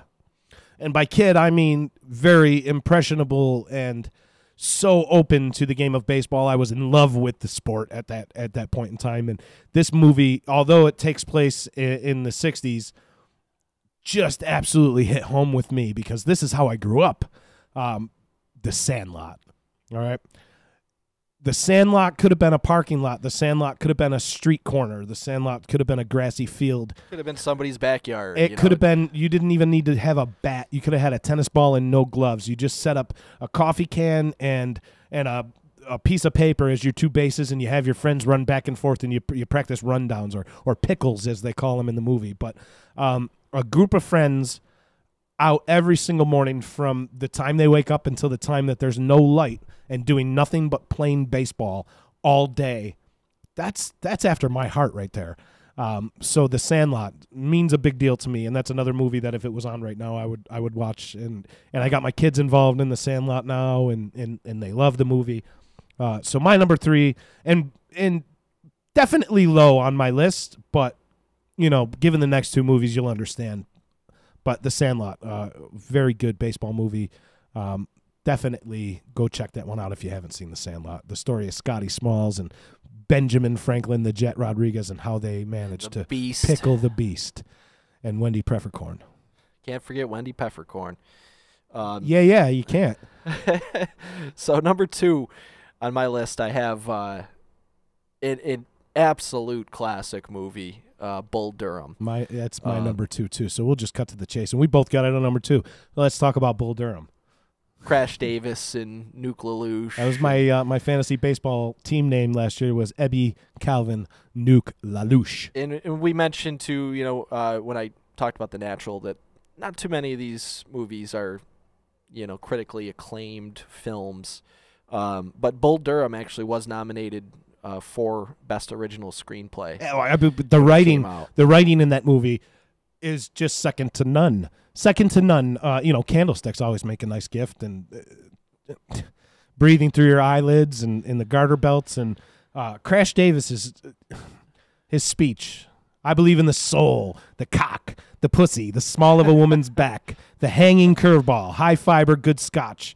Novels of Susan Sontag are self-indulgent and overrated crap. I believe Lee Harvey Oswald acted alone. I believe there ought to be a constitutional amendment outlawing the AstroTurf and the designated hitter. I believe in the sweet spot, softcore pornography, opening your presents Christmas morning rather than Christmas Eve, and I believe in long, slow, deep, soft, wet kisses that last 3 days. Good night. That speech alone makes the movie. It does.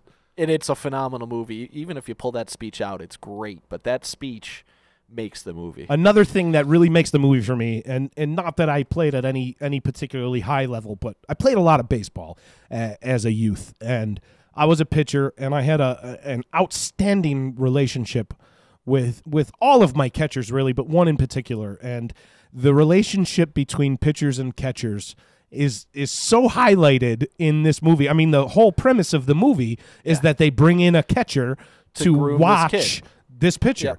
Yeah. So, the relationship between pitchers and catchers is a funny one. And if you're really good friends, it's one that'll last a lifetime. So Ben Julian, if you're out there listening at all, you're my boy, dude. And you got me hooked on this movie when we were kids, but the relationship, that son of a bitch hit the bull, teed off on it like he knew it was coming. It's because he did know it was coming. I told him. Just things of that nature where Crash Davis taught him the rules by making him suffer. Just awesome. And women get woolied. They just get woolied. And women don't get woolied, they get worried. Did you know they use new balls for BP in the show?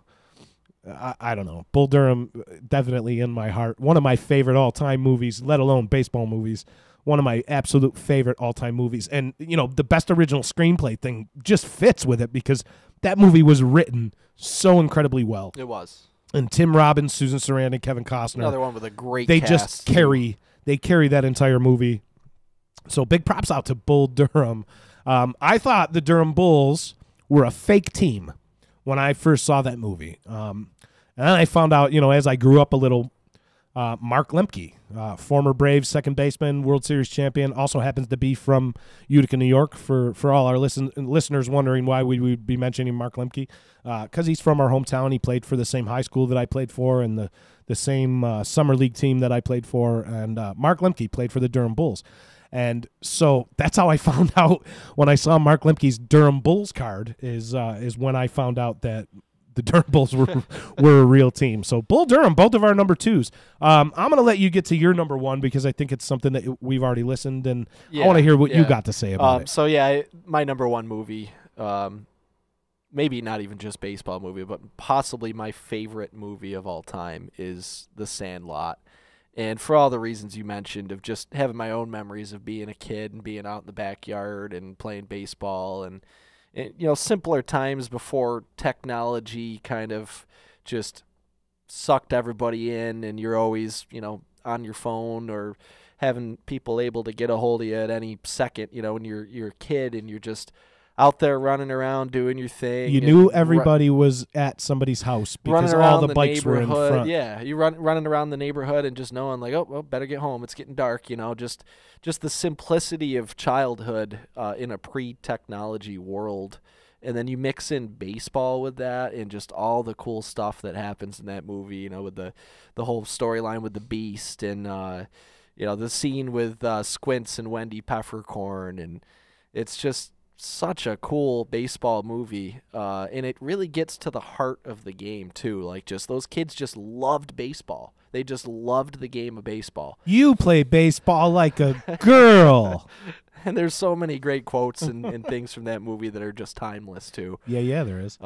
You're killing me, Smalls. Well, how many people say that on a daily basis? I can probably hear that at least once. No joke. I can probably hear, "You're killing me, Smalls." And that quote has almost transcended the movie. I bet you a lot of people say that. They don't even know where it came from. It just became a quote that just transcended the movie. I so agree. You're so right.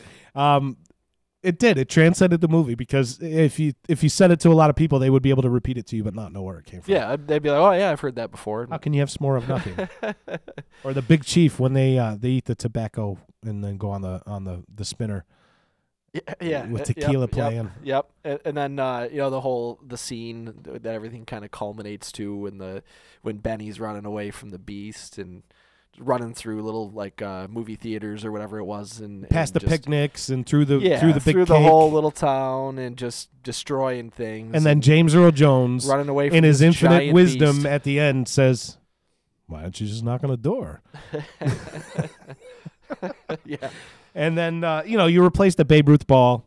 I don't think this guy knew anything about signatures because the Babe Ruth single signature was probably worth more than the Murderer's Row ball, but whatever. I think Dennis Leary must have been happy to get that Murderer's Row back, or Murderer's Row ball to replace the Babe Ruth ball that the Beast chewed up. But you mean to tell me you took a ball that was signed by the Sultan of SWAT out to the Sandlot, buddy? The King of Crash, the Colossus of Clout. The Colossus of Clout?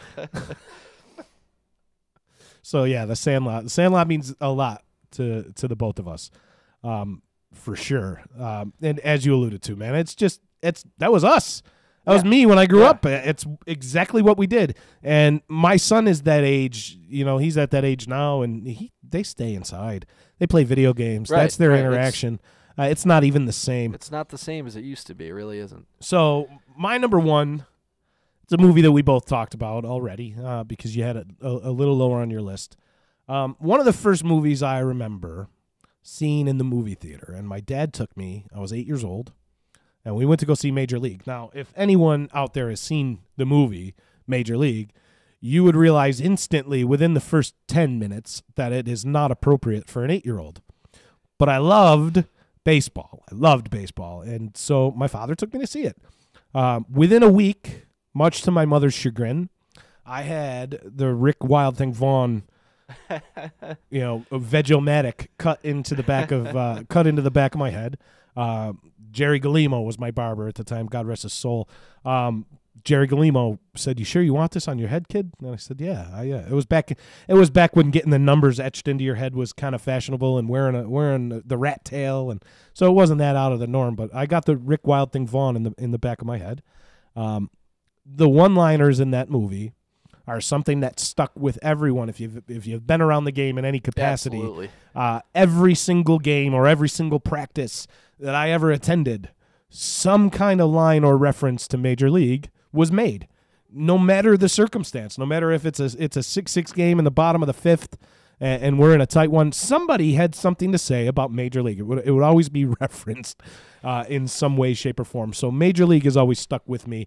You alluded to the fact that we fall in love with the roster, but who were the third and fourth starters for the Indians back then? We only had 2 starters, and one of them started. He pitched out of the bullpen sometimes too. Rick Vaughn, but Eddie Harris, Mr. Vaseline Ball, Vagisil. You put snot on the ball. I haven't got an arm like yours, kid. Got to put anything on it I can find. Someday you will too. Just Major League, man, at the top of my list. Not only is that a movie that I would watch if it was on right now, that's a movie that every once in a while I get the urge to get up and go and shuffle through the cabinet and take out the DVD and watch. Not watching it out of convenience, but watching it because I want to. So Major League, perfectly narrated. Even though he doesn't really narrate the movie, the segments with Bob Uecker. Yeah, playing Harry Doyle. Yeah, playing Harry Doyle. Bob Uecker, I believe is a Ford C. Frick winner. I believe he's a Hall of Famer. I think he is. Yeah, I'd have to double check. I'm pretty sure that he's a Ford C. Frick Award winner. So he's in the Hall of Fame. He was famous back in the '80s for the Krylon commercials. He's kind of a household name, Bob Uecker, and I didn't really know that he was a real baseball guy. I thought he was an actor. Yeah, he was the voice of the Milwaukee Brewers for many years. And then, he played this role as Harry Doyle, which he's probably most famously known for being the pessimistic announcer. Dynamite drop in that broadcasting school really paid off. I can't say goddamn on the air. The hell with it. Nobody's listening anyway. Kind of like this show. Are you out there listening? Comment. Let us know what your favorite baseball movie is. But right there, that was our 7th-inning stretch and our 7 best baseball movies of all time. Quickly, I am going to give you an updated standing after the first week of Major League Baseball. In the AL East, we got Boston at 8-1, Toronto at 6-4, the New York Yankees at 500 at 5-5, Baltimore Orioles at 4-6, and Tampa Bay bringing up the rear as they probably will all year as one of the worst teams in the major leagues at 1-8. Off to the Central, we got Minnesota leading the Central out to an early lead, 4-3. Over the 4-4 Detroit Tigers, 4-5 Cleveland Indians, the 3-5 Chicago White Sox, and 2-5 Kansas City Royals. AL West, we got Houston at 8-2, the LA Showtanis at 6-3, Seattle Mariners at 4-3, Oakland at 4-6, and the Texas Rangers rounding out the AL West at 4-7. Off to the senior circuit in the East, the surprise leaders at the front of the pack in the first week of the season, the New York Mets at 6-1, followed by Atlanta at 6-3, Washington 4-4, Philadelphia 3-5, Miami 3-6. The Central is led by the Pirates of Pittsburgh at 7-2, the Chicago Cubs 5-4, the Milwaukee Brewers 5-5, St. Louis 4-5, Cincinnati 2-6. Off to the West, where we close out with the Arizona Diamondbacks at 7-2, the San Francisco Giants 4-3, Colorado Mile High Rockies at 5-5. The scuffling Dodgers didn't expect them to get off to such a rough start at 2-6, and the San Diego Padres could have been 3-7 as we sit here, but couldn't field that pop fly. So they sit at 2-8, and that is your standings after 1 week of baseball here on the Baseline. One other quick note, too. Happy anniversary to Hammer and Hank Aaron today. 44 today years, is right? the 44th anniversary of him hitting home run number 715 to pass the Babe and setting the record. So 44 years for number 44 today. One of my favorite home run calls of all time right there. So home run calls are something that's really, it's been really big in my life. I get chills when I hear them. I love them. But there's a new home run champion of all time, and it's Henry Aaron. Just one of my favorite calls of all time. People running out to meet him as he's rounding the bases. Just the uniforms of the era, the pullovers, no buttons. It's just such a nylon-y feel to the 70s, after the heavy wool button-ups of the 50s and 60s, and now you get into the rayons and the nylons in the uniforms of the 70s. So evident in that clip, and the Braves uniforms look nothing like that anymore. So, big shout-out to Hammer and Hank, my best baseball player of all time, maybe. If we ever got to rank that, that's going to be real tough. He's going to, it's going to be really, really tough, but he's going to be 1, 2, or 3 on my list. It's not even close. Hammer and Hank, he's a legend. So 44 years for Hammer and Hank. 44 years ago. I want to say like it doesn't seem that long, but I'm only 37, so I wasn't even born yet when that happened. But 44 years, it just seems like not that long ago. And, it's since been broken, but there's a lot of guys out there that apply an asterisk to the new record and still recognize Hammer and Hank as the official record holder. I believe it's 757, 751? 755, I think. Yeah. Yep. Okay. I was close. So before we go, we got to talk about Michael Chavis of the Boston Red Sox. Michael Chavis, such a promising, high-ranking prospect for the Boston Red Sox. He's widely considered the best prospect in the organization. On Friday, Major League Baseball announced that he was disciplined for violations of the minor league drug prevention and treatment program, and he's going to miss the next 80 games without pay. 80 games. 80 games without pay for one of your top prospects. That's a lot of development time right there that he's going to be missing. And you know what else he's going to be missing is in 5 years or 4 years, when he's arbitration eligible, and somebody's looking to give him his first big deal major league contract. They're going to think about this.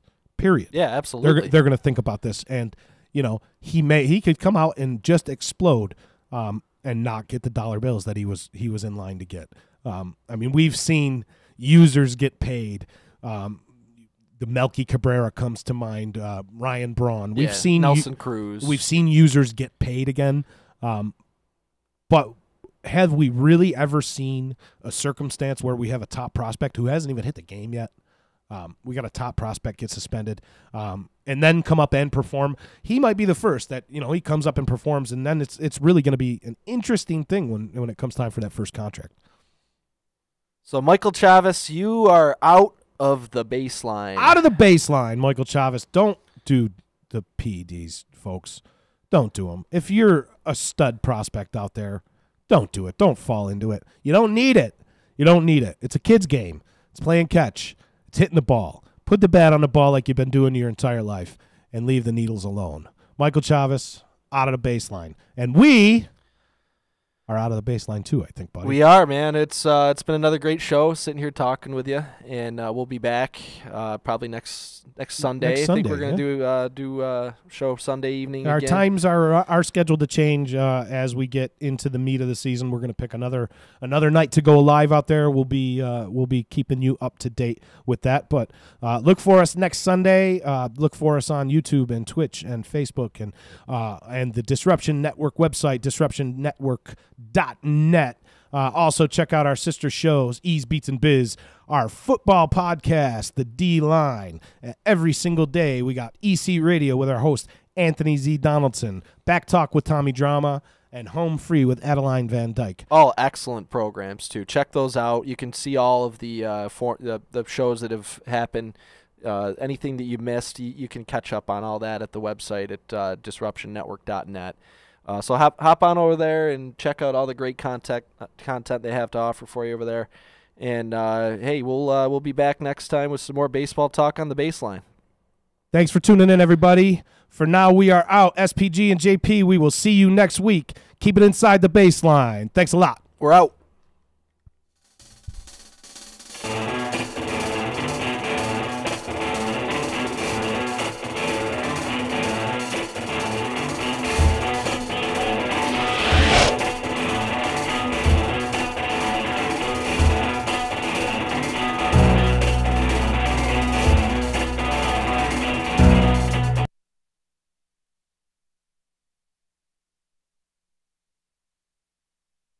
Hey, it's Adeline Van Dyke from Coldwell Banker Faith Properties in Utica. I always get asked, why do I love real estate? It's very simple. I love my clients. I love every single thing about helping them find or sell their home. Making sure the home is solid and ready for sale, or solid and ready for the buyer's inspection, to making sure that they're getting the best rate on their mortgage, making sure they're getting the best price on their house. You know, just everything involved in the sale is vital. My absolute favorite part of real estate is when a buyer walks into the house they're going to buy. I can feel it before they even know they're loving the house.